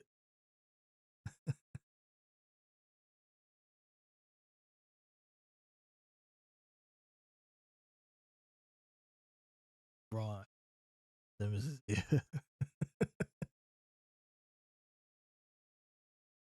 Oh my God. Internet's so funny, man.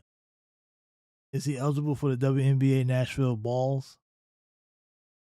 Oh God. What's that had to be? All right, let's move on. Fun fact. Janelle didn't miss a single 2-point field goal during her World Cup qualifying tournament. Okay. Good for her.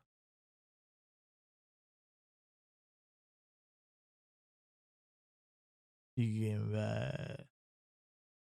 I'm so in love with Christine, man. Like, how is she real? Dodgers starting rotation.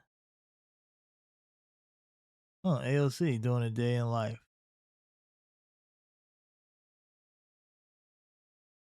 I know this is technically this is sports because she's wearing a sports outfit, like a jogging. So we'll chalk this up as sports. She's wearing yoga pants or some type of, not yoga pants, some type of athletic wear. So we're gonna chalk this up as sports. But let's admire.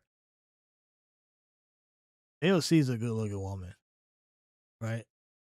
And she's a very nice looking woman, and good for her. She's getting out there.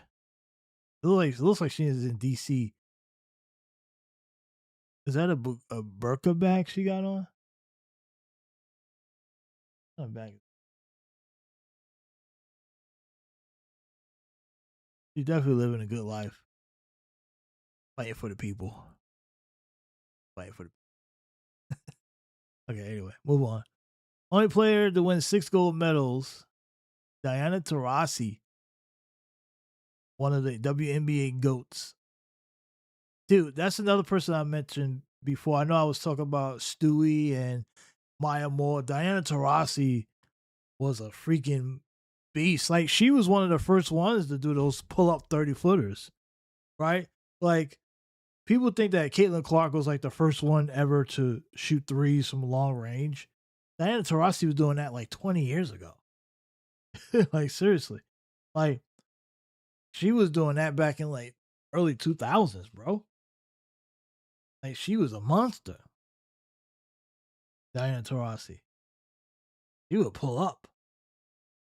She was a sniper.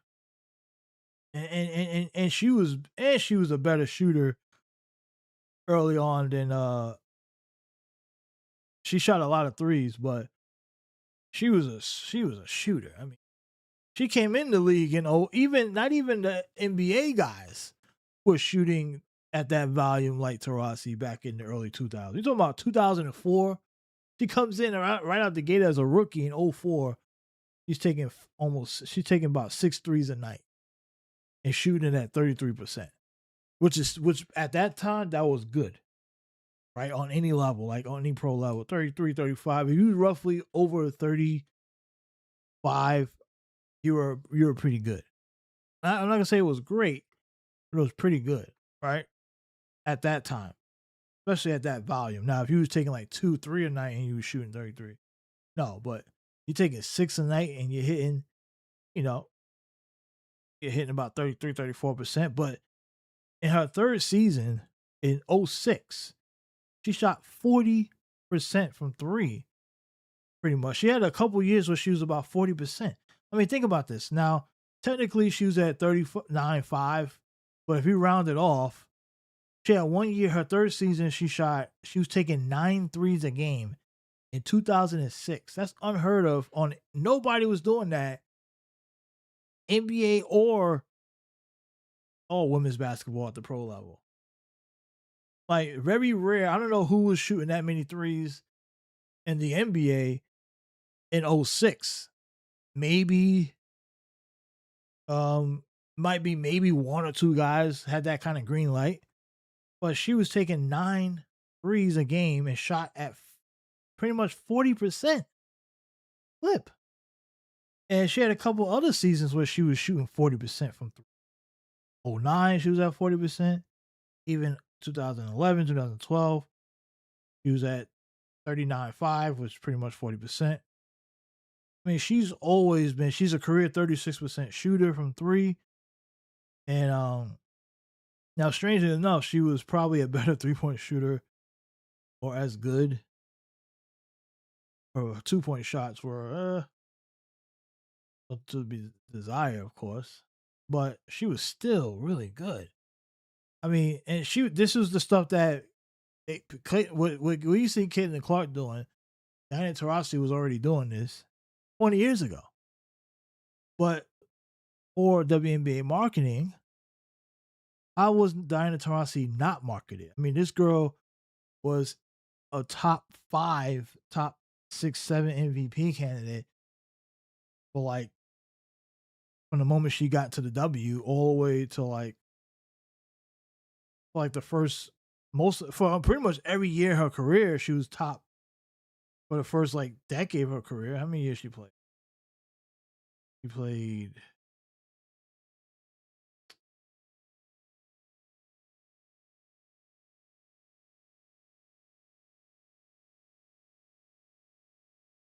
11-time All-Star, 3-time champ. I mean, she's a 3-time champ, man. 5-time scoring title, 2-time Finals MVP. I mean, 14-time All WNBA. Think about that, 14-time All WNBA, and only 11-time All-Star.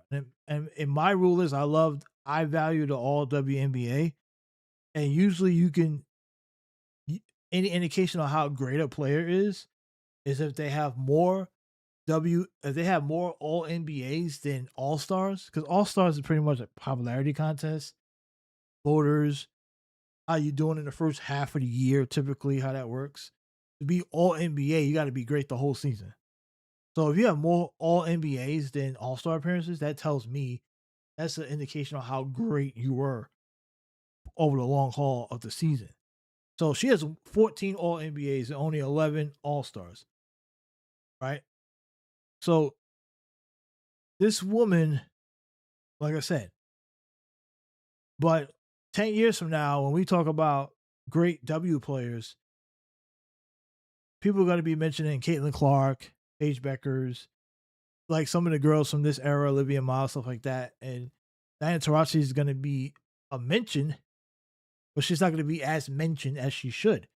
I mean, there needs to be a class of like a uh, a tier of players like Diana Taurasi, Cynthia Cooper, Maya Moore.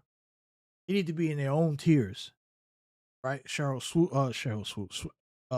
What's the other one? Cheryl Millers and those people. And then you have the next tier because they need to be like there needs to be more highlights, more you know how they do like the throwback where they show like great performances. Why the WNBA accounts are not posting. Why are team accounts? The Mercury, they should be posting Diana Taurasi's great games, great moments on the Twitter feed. Spread her highlight reel out. Same thing with the Minnesota Lynx. They need to, I know they got great young players now, but every Thursday, Sacramento used to do this a lot with they would do like flashback Fridays and they would play like Jason Williams highlights. The NBA would do it too. But Sacramento used to do it with Jason Williams. It would show like Jason Williams passes and stuff like that. NBA, it was pretty good with this. Across their social media feeds, they will always do like throwback moments and stuff like that. WNBA needs to do the same, especially during the offseason when there is nothing going on. They need to be active. They need to be showing. The Indiana Fever did it last year and the year before. They was doing the Caitlin Clark stuff.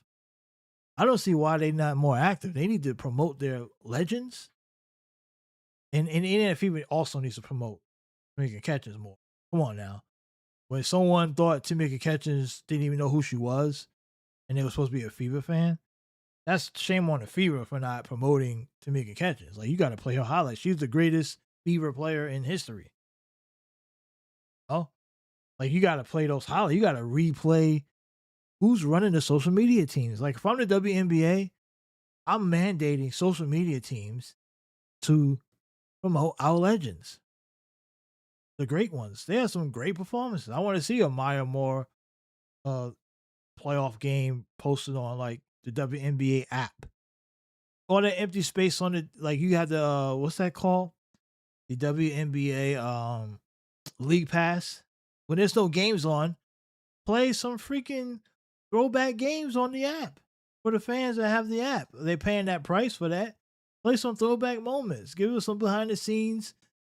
Give us some moment. Hey, this is a big game on this day in 1999, such and such.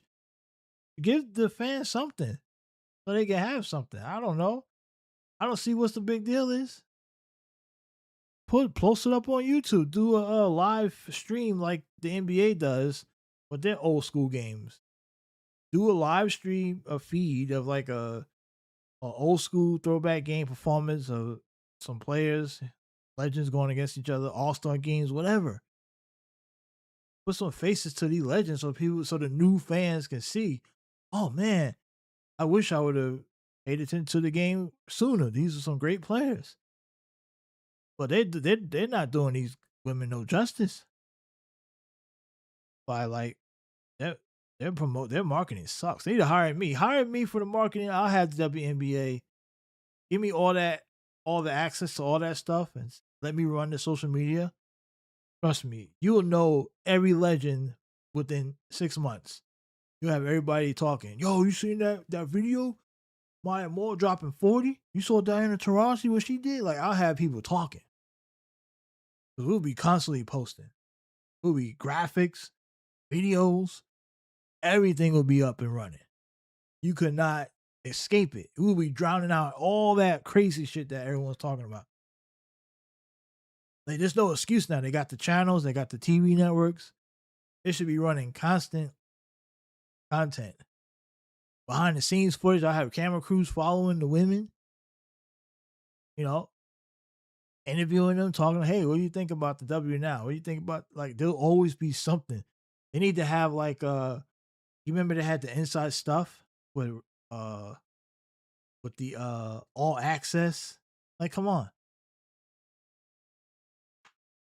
All that would be going on. And they screwing the pooch. They screwing the pooch.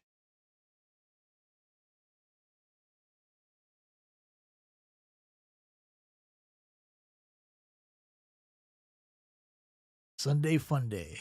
And this is WNBA on NBC crew that does the games. But nobody knows who these people are. They don't promote them. Who's Sarah Kostok? The hell's that? I knows who these people are.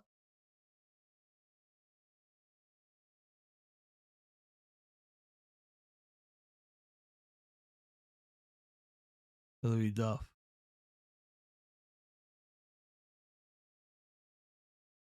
Isn't this the girl from I thought she was from the Blacklist. I got confused. Is that a donkey? Is that a real donkey? Chris Webber in high school. Chris Webber was a monster. They called a charge.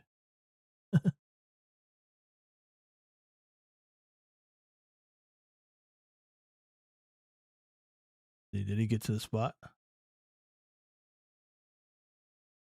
That's a bad call. Tanaya Latson off the bench. Okay. Olivia Miles is 130 points away from passing Caitlin Clark for the most by a rookie in WNBA history. Ooh. Is she going to get there? It's Cintron. She going to pass Cintron for sure. I don't know if she's going to catch Clark. Look at that. Simone Augusta at 744. When was Simone Augusta a rookie? That had to be back in like fucking 2000. Let me look this up. Simone Augusta was also part of that team. Those Minnesota Lynx teams that won the titles.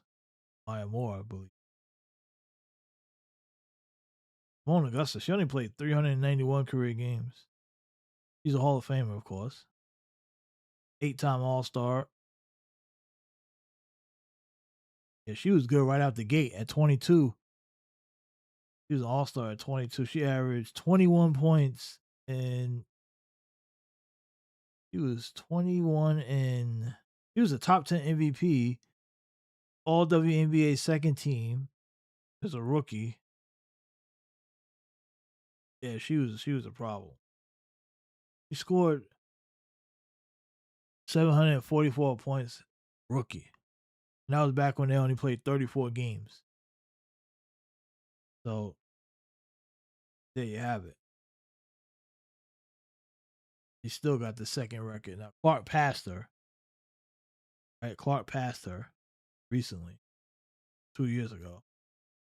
I mean, Miles could definitely pass them because Miles is probably, if she plays more games. Like, I guess it all comes down to more games played, which is when you see a lot of these stats being passed up because they're playing more games.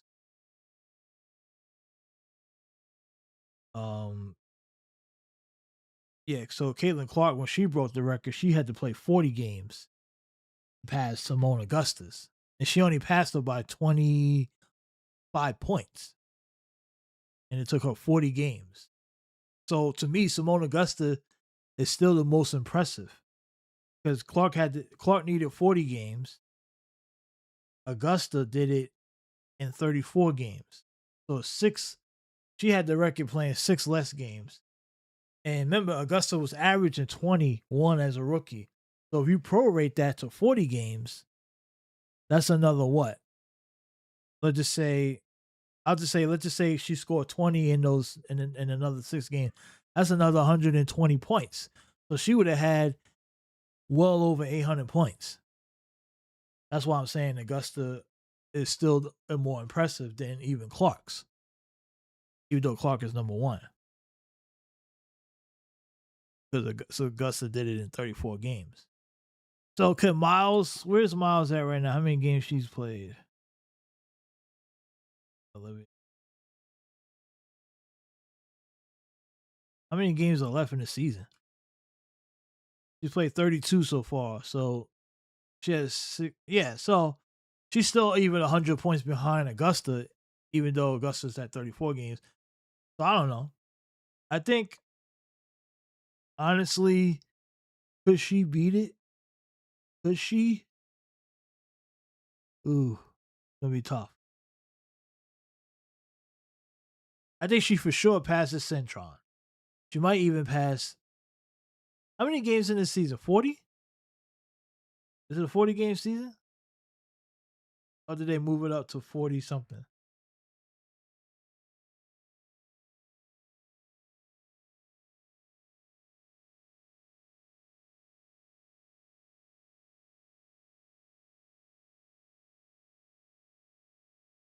Yeah, 44-game season. So she got 12 games to go. Oh, yeah. She's averaging 20. She needs what, 130?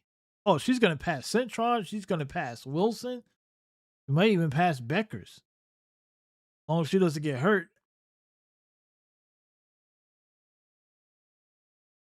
She's about, she could score roughly, if she sticks to her averages, every game she's averaging about 20. So we're looking at about 220. Right? So if she scores her average at the minimum every game for the rest of the year, which probably won't happen because sometimes you have off night, but then she'll have a big night too. So if she 220 would definitely, she'll beat the record if she averages 20 for the rest of the year. Because 220 would be 7. Oh, actually it won't. That'll be 760. No, she'll beat it. 220, she got it, because that's 860. My math is crazy. 860. So she'll have 860 if she averages 20 for the rest of the year. And she'll have the record by almost 100. But let's just say she has a couple off nights, or the team shuts her down because they get ready for the playoffs. You know how that goes too. That's possible. So minutes are lower. Let's just say she averages 10 for the next 20 games. That's 120, right? That's still, she would be short then. Because I think 120 would be 750. She'll be number 2. But I don't see her averaging 10 the rest of the way. I think she would. I think at minimum she could average between 15 and 20 the rest of the way. So yeah, she'll probably break it. There's a good chance she'll break it. And trust me, they are fully aware of that. The Minnesota Lynx will probably make sure she gets the record because that's just how it goes. She's been breaking Clark's records all year for the most part. So yeah, I definitely see now. As long as she don't get hurt. If she don't get hurt, she's good. I think she breaks it. I definitely think she. But yeah. So we'll look forward to that. And the Clark fans are gonna get mad. They're gonna be upset about that. You know what they'll say though?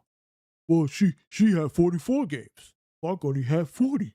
So that's why she got the record. We don't know who she is though. We know who Clark is. Like they'll come up with all this, reasons why. Like I remember I saw one person go, "Who cares?" on a stat that Olivia Miles broke fastest record passing Caitlin Clark. They're like, "Who cares?" Because they literally don't care. Like they just think that it's all about Clark, and that's it. But yeah, I think Miles definitely passes the record. I can totally see that happening. And the WNBA needs to promote it. They need to see. They're scared to acknowledge, like even that stat you see right there. The NBA would have done that on their own account if it was like LeBron passing Michael or any past great player. But the WNBA is so afraid to even post something like that because they'll look at it as a sign of, oh, you're trying to attack Clark, because they're afraid to get attacked by the MAGA base or the Clark, the Congressional Clark base. So they're afraid to post something like that. They won't even post that. You know, they'll be too scared. But it's a legitimate stat. They'll see that as a hostile sign against Caitlin Clark. So the WNBA staying away from it. ESPN is probably afraid to post it. So you got this gambling betting market account posting it instead. Because they're like, who cares? We just here for the bets. So people are gonna go bet if it happens or not, which is the point. If I was a betting man, I would say yes, that it would happen. He has 4 extra games to do it, which is a factor. Yeah. I mean, I could totally see that being the case. I could totally see that being the case. But I don't know. I don't really think it's a big deal. To me, I don't think it's a big deal. Because you know that the next group of talented players are gonna more likely crush all these records. So why even get upset about it? Right? Why? Makes no sense. Enjoy it. If you really support the league and you care, enjoy it. And plus the league is gonna expand to 50 games in 2027. So next season, there's going to be 6 more games. So that gives, let's say, another rookie to come in like a Sarah Strong or down the line of Juju Watkins, or even years down the line when you talk about that other girl that played for the USC. I mean, these records are going to be broken soon enough. Right? 50 games, man. That's a lot. Which makes sense because these women are playing 9 games a month now. Oh yeah, they better get their cardio on. A lot of women ain't gonna be around to survive when they go to, because if you close to 30, if you hit 30, them young girls are gonna be running you out the gym. That's why Sophie like, let me get this book deal going, because by the time the new expansion come and they beat the games up to 50 games, I ain't gonna be able to survive. Ain't gonna be no place for me. You're like, I ain't gonna be able to survive on this. The girl's gonna be outrunning me. I ain't gonna be able to keep up.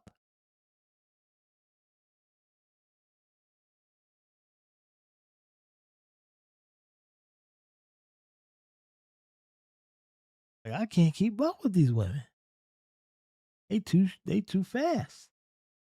They got some speedsters. They got some speedsters in college. Oh yeah, they do. What's that girl name? That one girl that played she played for the Notre Dame.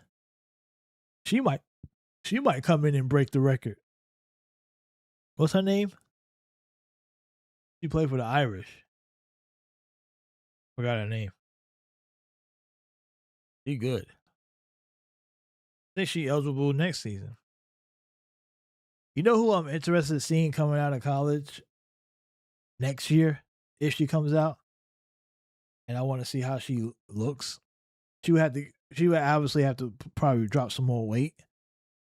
Because from 50 game seasons, I mean, if you're a big girl, it's gonna be hard for you to survive in the league. And the 50 game season, I don't know, Audie Cooks.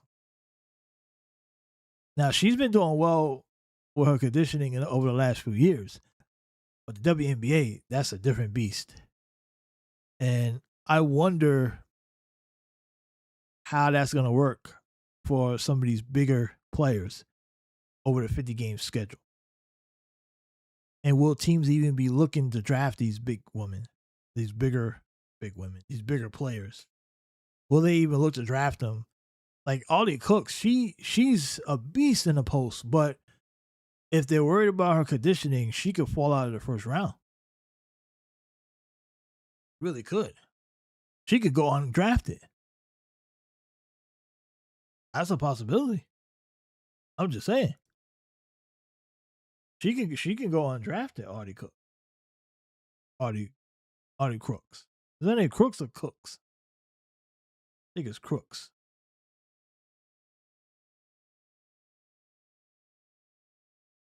Yeah, Crooks. I don't know why I said Cooks. But and she's skilled, man. She's 21 right now. That girl dropped 25 points a game. 25 a night. Jesus, she's a beast. 6'3", monster. She's in, where's she at now? Oklahoma State? She at the Cowgirls. She's a monster on the, like, literally. But she's dropping, you know. She's getting in shape. She's getting in shape, but she has not, I mean, people are, you know, talking about how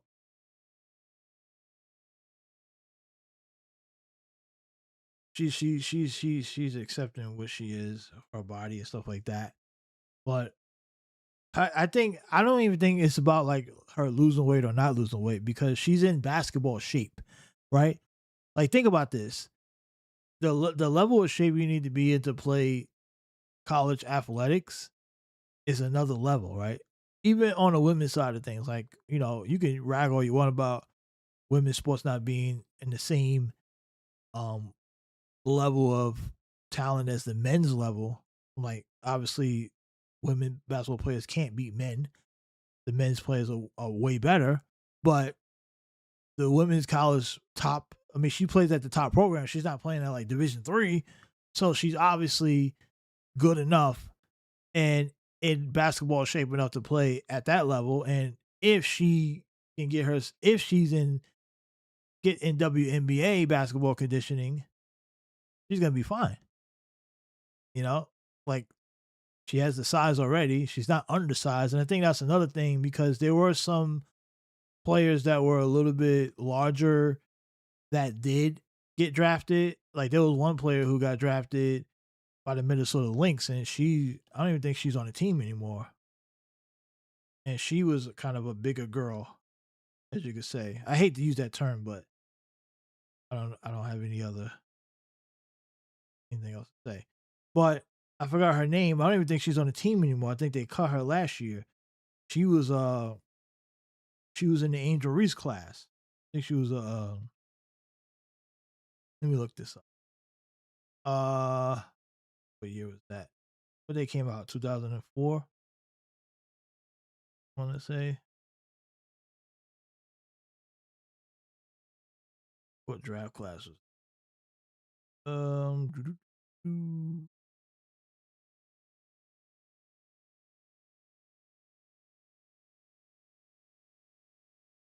You played at I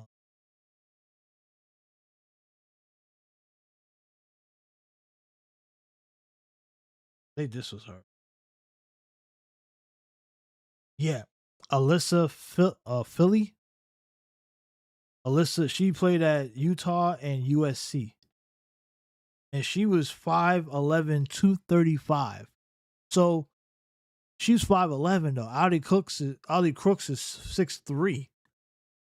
And I think part of the reason Alyssa she got cut, I think she got cut, was because now what team she's on now? She's on the LA Sparks now, but she only played about 3 games. And she hasn't played much. Like, last year with the Sparks, she played 5 games. This year, she's only played 3. So she hasn't played many games. She's already in her 4th season, or not 4th season, 2nd or 3rd season. And she's not getting a lot of playing time, but she was pretty good in college. Right? She was the 8th overall pick in that 2024 class. But the issue was, you know, she's a bit undersized, height-wise, and oversized weight-wise. But I don't think Audie Crooks is going to have that same problem, because Audie Crooks is taller. And, you know, there you have it. Audie Cooks is taller, which gives her an advantage. And I think Audie Cooks definitely can bang in the paint. She can get in the paint and score. Obviously, she dropped 25 a night. So she's a much different player than Alyssa. And Audie Cooks.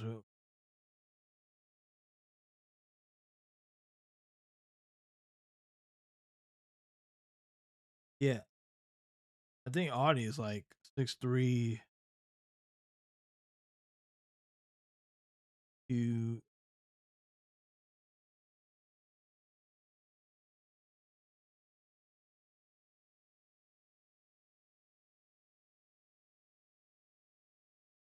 They don't put the weight. No, she's 6'3". They don't.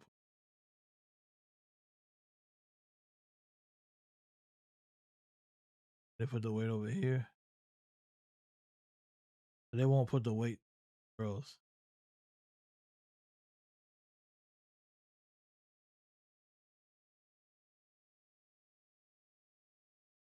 Yeah, for some reason you can't find her weight, which is weird.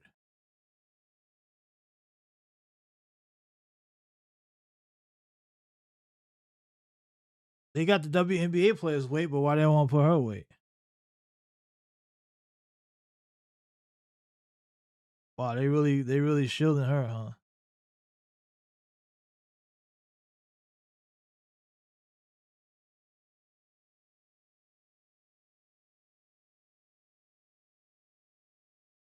Damn, you can't find it nowhere.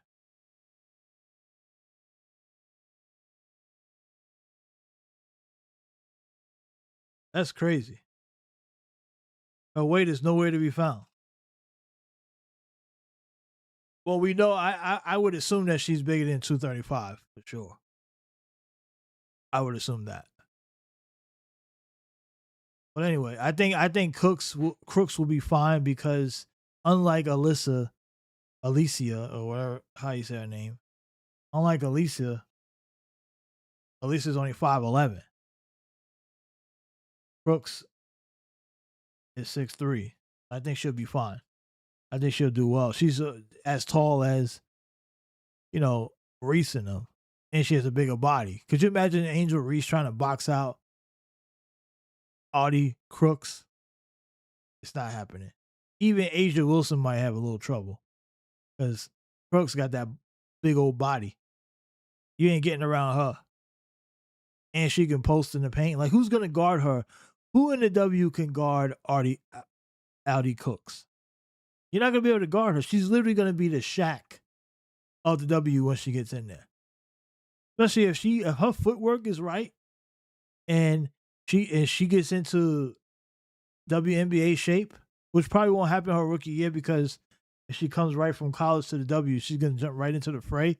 That's going to be a hard transition for her to do immediately. Well, we'll have to see how she looked this year in college because we still haven't seen her. We don't know. She might have dropped weight. She might have lost weight. But I hope she doesn't lose too much weight. She needs to keep some weight on. Just footwork and conditioning. And she's going to be Shaq in the W. She's going to dominate.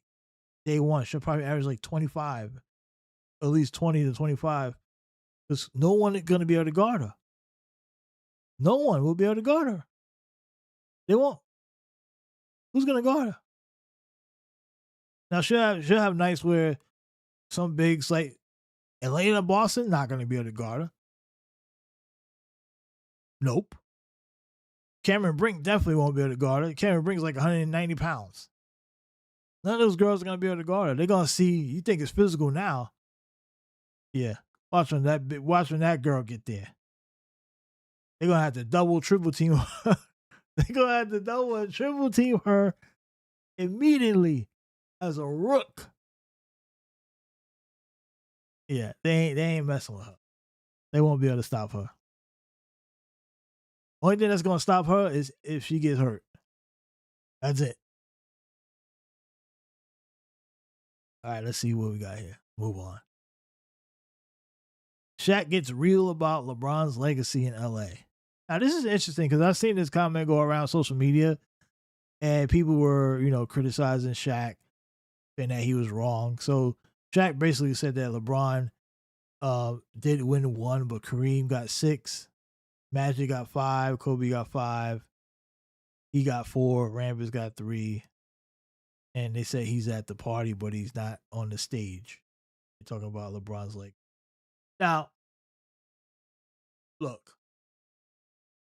obviously LeBron is not a all-time Laker because I've seen some people, legitimately people online, are saying that LeBron should get a statue out Staples Center, and his number should be retired. And I'm like, for what? And has things gotten so bad with Lakers? I thought the Lakers was supposed to be one of the franchises that had high expectations of their all-time greats. Like, they don't just give people statues or retired jerseys. Like, you had to really be part of the Laker family. And what people are saying, the reason why they're saying that LeBron saved the Lakers franchise. Now, I was saying the same thing. I didn't say LeBron saved the franchise, but what I did say was that the Lakers were in desperate mode when LeBron got there. They hadn't really been that good for a long time, like even during the last days of Kobe. Like, people forget that because you remember Kobe's final moments and, all the points he scored and what he did. But the Lakers, even throughout the last few years of Kobe, weren't very good. Kobe had the injury back. He does his performance, his last game. And people try to be they try not to be too critical of that time because they're trying to respect Kobe's legacy and don't want to say it because, Kobe got killed in a plane crash. So people have been tiptoeing around Kobe's Laker run. And even Kobe as a Laker now, don't get me wrong, Kobe is an all-time Laker great, but there is a lot to nitpick at with even Kobe's tenure as a Laker, right? But no one wants to get into that because they're afraid. They're scared. I'm not. I've done it plenty of times throughout the time that I've spoken about Kobe and his time with the Lakers. That's why I always laugh when people say, "Oh, he's right there with Michael." No, he's not. No, he's not. Stop it. Stop it. Stop disrespecting Michael. And now, of course, Magic will say that Kobe is the best Laker or he's higher than him on the Laker board, but Magic is humble, right? He's a nice guy. Kobe's down on Magic's level on the Laker legacy chart, but Magic will tell you he is because Magic is a team guy, right? He respects what Kobe and the Lakers have done. He's part of the Laker family. So you're not going to hear anyone inside the Laker family tell you that. But if we was to be honest, Kobe wouldn't even be in the same boat as Magic. Now, LeBron definitely not in the same boat as any of those guys. He's out the boat. And you're right, he's out the boat. He's not even in the same room. And I think that's Shaq's point was. It's like, yeah, LeBron was good. He got the Mickey Mouse one, and he got that in-season tournament, but he ain't in the same boat. And I like how Shaq threw in there, I got 4. Like, Shaq, you didn't get 4 with the Lakers. You got 3, okay? You didn't have to add that extra one in. But we get your point. And then he threw Kurt Rambis in there. Like, Jesus. Dude, Jerry West's one title was more valuable than LeBron's, okay? You could have just said that. And that would have been, we would have got your point. But yeah, LeBron is not a true Laker. And no, he should not get no statue and he shouldn't get it. But if the Lakers, will they do it? I could totally see the Lakers doing something like that. Especially considering that the new owners, right, didn't genie them sell the team, so it doesn't have that same, branding to it like it was. It's not, the old school touch is not part of it anymore. I could totally see LeBron getting something under this new banner, right? The new ownership wants to start off on the right foot. They want to like have a connection to current LeBron or the current legacy at some point. I could totally see that. I think it's a joke, but yeah. Well, I think Shaq is right though. I would put Shaq is definitely accurate on it. And that's a guy who's a Laker, right? There you have it. All right. So Marcellus Wiley is out of legal trouble. You know, Marcellus Wiley used to be on Fox Sports, ESPN. He got his own thing going on now. So he said the illusion is over. No more BS, no more deception, just facts and evidence. The state of Florida declined to file charges and dismiss the case. Testimony evidence received is not corroborated by any physical or other evidence. Ooh.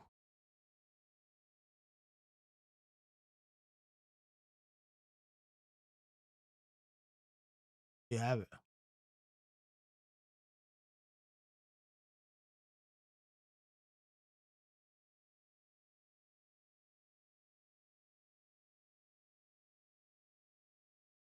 The Real Housewives. Real House Lives. Now he destroying her.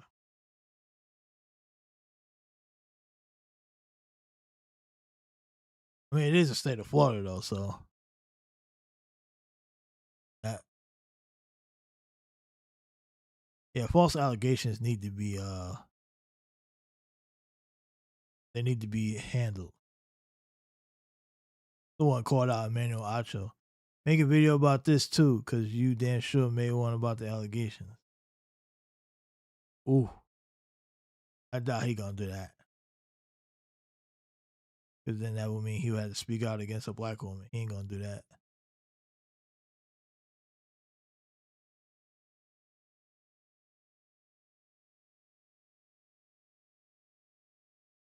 Yeah, Acho did go in on him.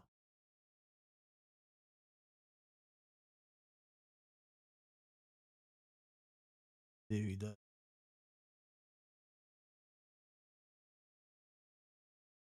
Jade Melbourne had another massive night for the Seattle Storm. Hey, look at that. Huh. Funny picture.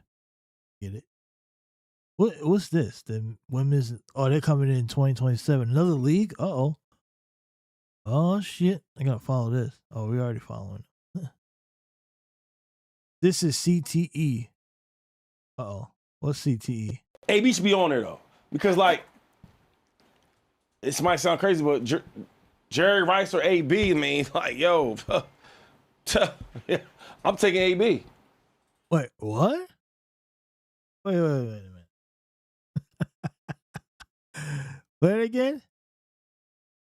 Crazy, but Jerry Rice or AB, I mean, like, yo, I'm taking AB.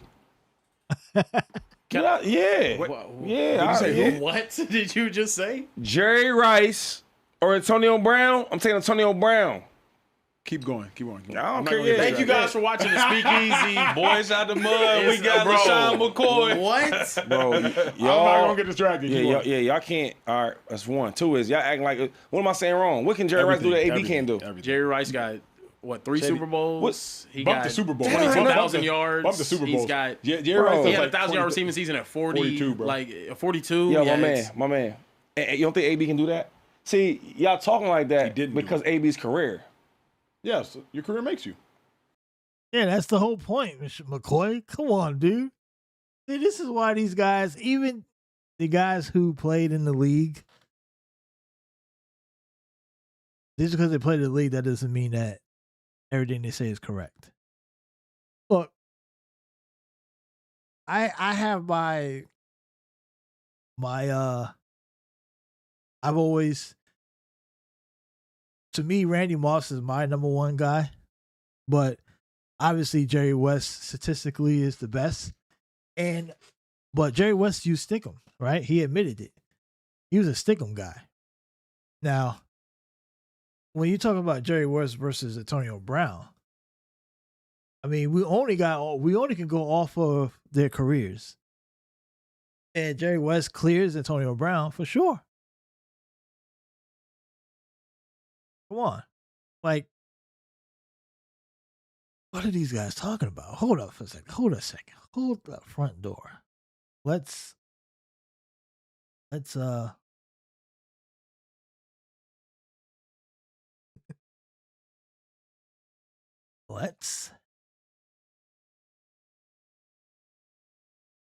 just remind the world about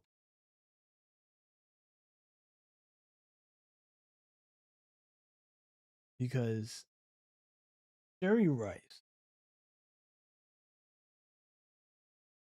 Okay. Let's talk about Jerry Rice.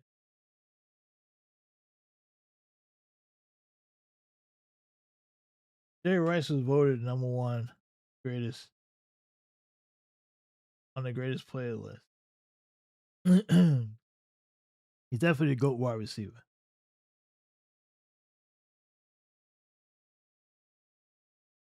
He's the GOAT wide receiver for sure.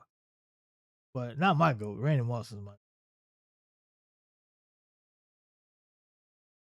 But he's definitely top 2 on like everybody's.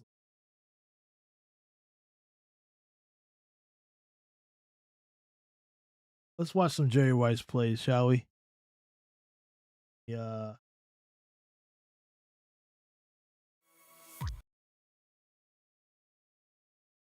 See what we got. Nice.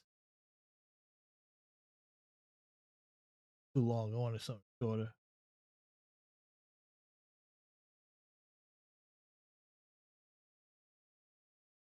They talk about Jerry Rice. This is how the peers. I was a big fan, to be. This is how the peers feel about Jerry Rice. Okay? This is how the peers feel about Jerry Rice. Jerry Rice. Y'all. LaShawn McCoy, you bugging. Shady McCoy. Shadyville Entertainment. Shady wild. He a wild boy. He wild. He wild. He wild. Right? Shady a wild man. Shady, you a wild man, Shady.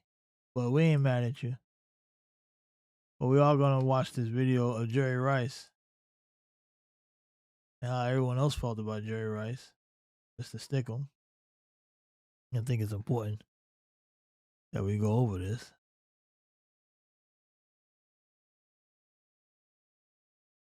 All right. Get these Gruden. To be honest with you, I was a coaching intern.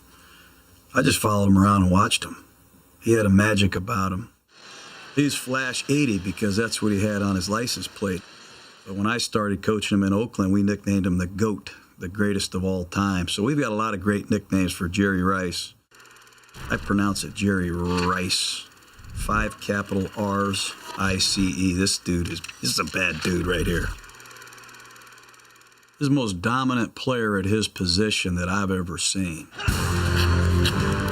This guy had a 154-mile-an-hour fastball. You could not cover him. He wants the end zone. Rice has got it. Touchdown 49ers. With help over the top, however you want to try to defend him, he can beat any coverage.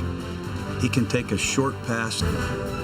I would prefer to catch a 5-yard slant and go 95 yards any day. It's almost like the hair is like standing up on your back because you know everybody's chasing you. If you're able to cross that goal line without getting called, no, it's a great feeling.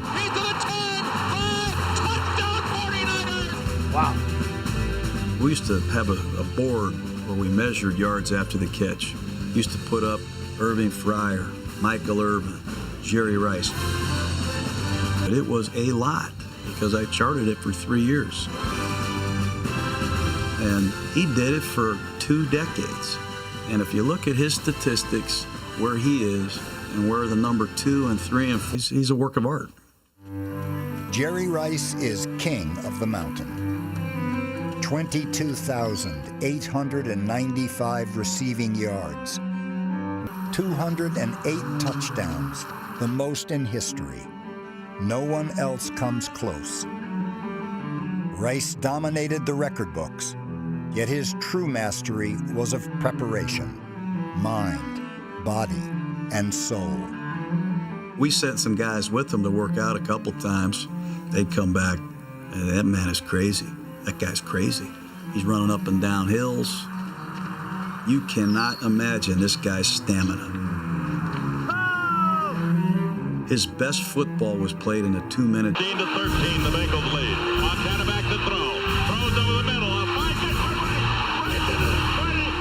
When the games got bigger and the situations got tighter, Jerry Rice played his best football. Rice's 8 touchdown catches in the Super Bowl are the most all time. He won 3 and was MVP in 1. The #1 player on the top 100. You know what's funny is when I meet. Yeah, they put Jerry Rice #1 in 2010. That was a 2010 list of the NFL's top 100 players. And Jerry Rice was #1. Yeah, I mean, Antonio Brown, I don't know. He ain't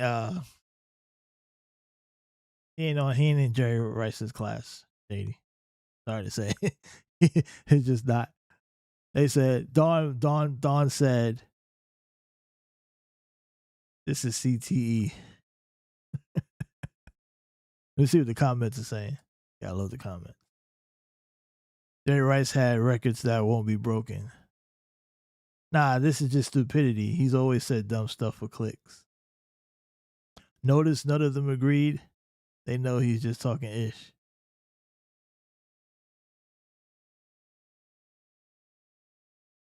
Could be CTE, could be D-riding, which is an epidemic that is destroying the world right now. That's a big drastic. Come on, dude. Well, it's got to be that. That's crazy. I think he just. I do think it could have been possibly engagement baiting, but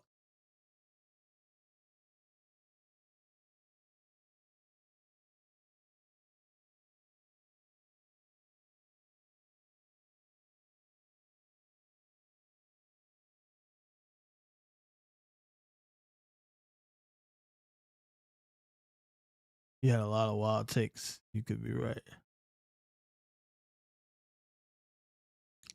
Prime AB is the closest to Jerry Rice as far as receptions was something special. Don't get the longevity.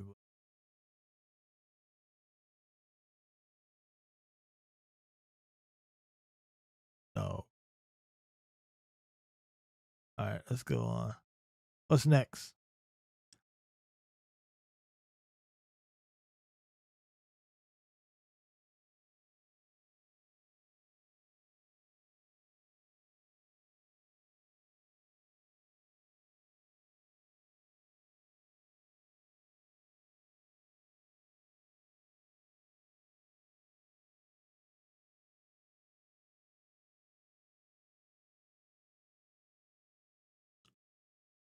So he scored all the team points.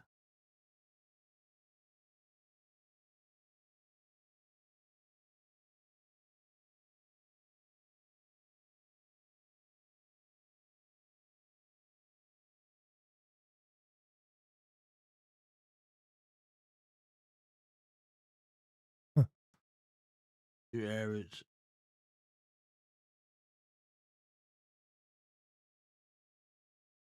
He averaged 30 points per game for the season. I mean, it's the big three, bro. We have potential to be really good, but we have to have the potential to be. Damn. Assess with the umpire starting with okay, so what we have here is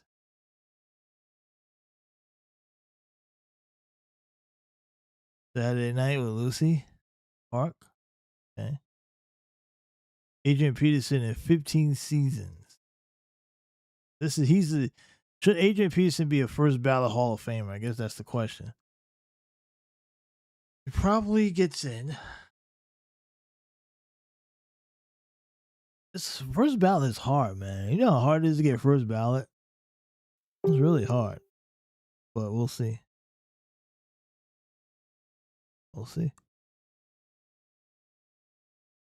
Ball grind doesn't stop even when I'm on vacation. Okay, who are you? Ball grind.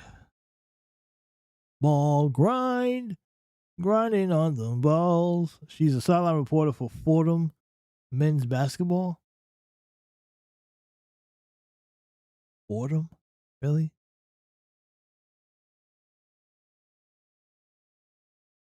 Okay, who are these ladies? Girls are tall. Dude, if I'm a pro basketball player or like a NBA player, I'm dating me a volleyball girl. That's what I'm getting with. Can you imagine the kids you have, like the genetics? Volleyball girls are the most athletic. They're the closest thing you're going to get to elite genetics than any other female athlete on any sport. If you're a tall basketball player, if you're just a tall person in general, even if you're a tall dude and you are not into sports and you're just a tall guy, like if you're a guy that's like 6'3" or 6'4" and you're just a decent dude and you ain't really played sports, and you're just a guy, and you want elite genetics, you want to go and get you a volleyball girl and start a family with one. Now, I don't know how soon you'll be able to do that because, they playing volleyball. But get you a volleyball girl. They are genetically gifted. They are the most. They have the most superior female genetics. All girls that play volleyball. They're in the best shape. Right, especially if they're taller, you're gonna have genetics. It's gonna be crazy. And number 2 is probably tennis, but number 1 is volleyball for sure. From the jumping, the speed, the agility, they have it all. Right? Because I'm talking about elite, not just any random volleyball chick that used to play in high school and that was there. I'm talking about ones who are like elite level, play collegiately and higher. And, that's like 6'2", 6'3". Yeah, you're definitely going to make some superior athletic babies. Okay, I just gave you a cheat code. And this only applies if you're a 6'3", 6'4" guy and up. That's all I'm saying. This doesn't apply to you short guys.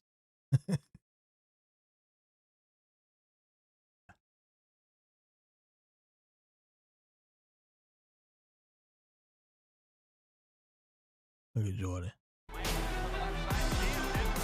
Jordan is a beast. Ain't nobody in the NBA doing this. That's 80s Jordan right there. A lot of these highlights are from 80s Jordan.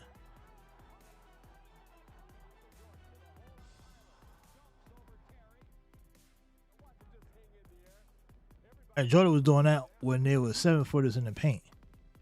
Today, if guys are doing that today, it's because there is nobody in the lane that can do anything.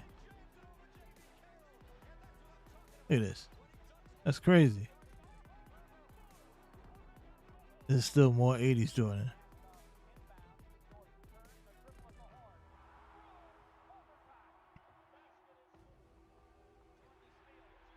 Look at that. Crazy. Oh. That's crazy. The footwork was ridiculous. The footwork was crazy. Look at that. Unbelievable. Remember, this was a guard, right? Not nobody that was like 6'8", 6'9". This is a guard. A 6'6" guard. 80s Michael.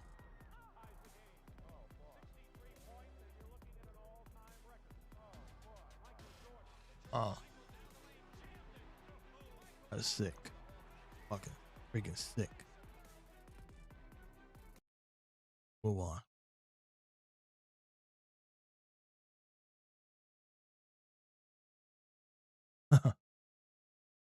Head coach showing love to his player.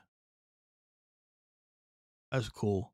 Atlanta Dream, I feel like the Atlanta Dream they may be the team. Could they? I won't count the Liberty out because I'll never count out. You can never really go against count the Liberty out. They've been there. But what I will say is that the Atlanta Dream, they are built to win the title this year, at least to get to the game.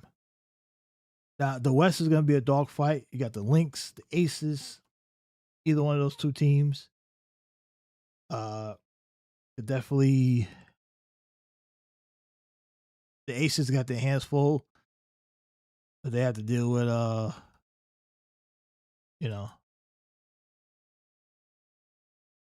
Aces are going to have their hands full. They got to deal with Olivia Miles in them, but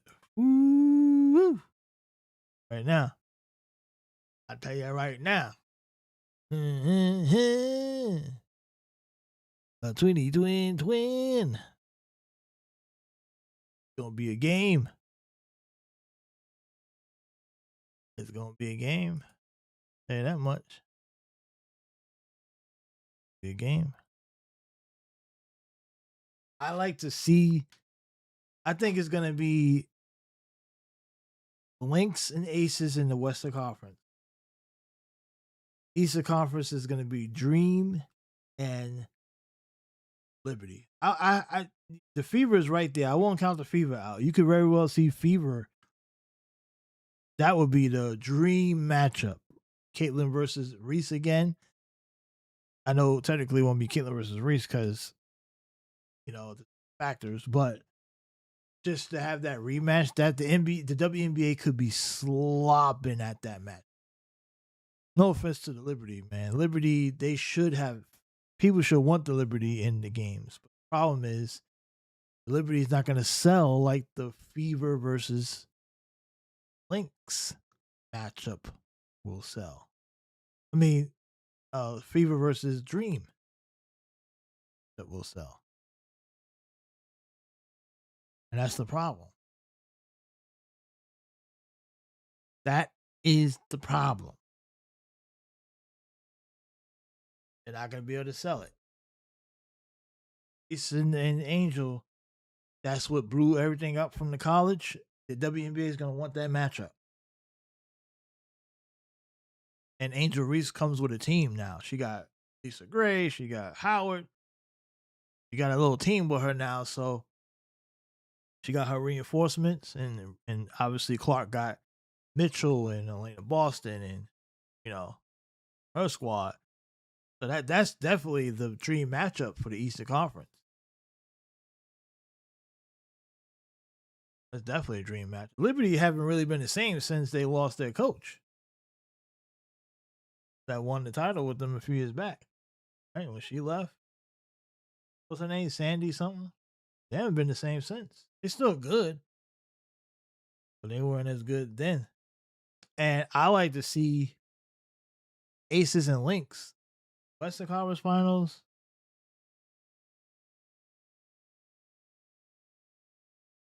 Lynx and May. Asia Wilson. Can the Lynx stop Asia Wilson? That's going to be the key. That matchup, of course. But can they stop her? He's the best in the world. He's the best in the world. And you know what that means. All right, guys, we got to get out of here. Let me check this out real quick. Yeah, I think we're done here. I just said I was going to be on for an hour. I'm on longer. So I lied, of course. I lied.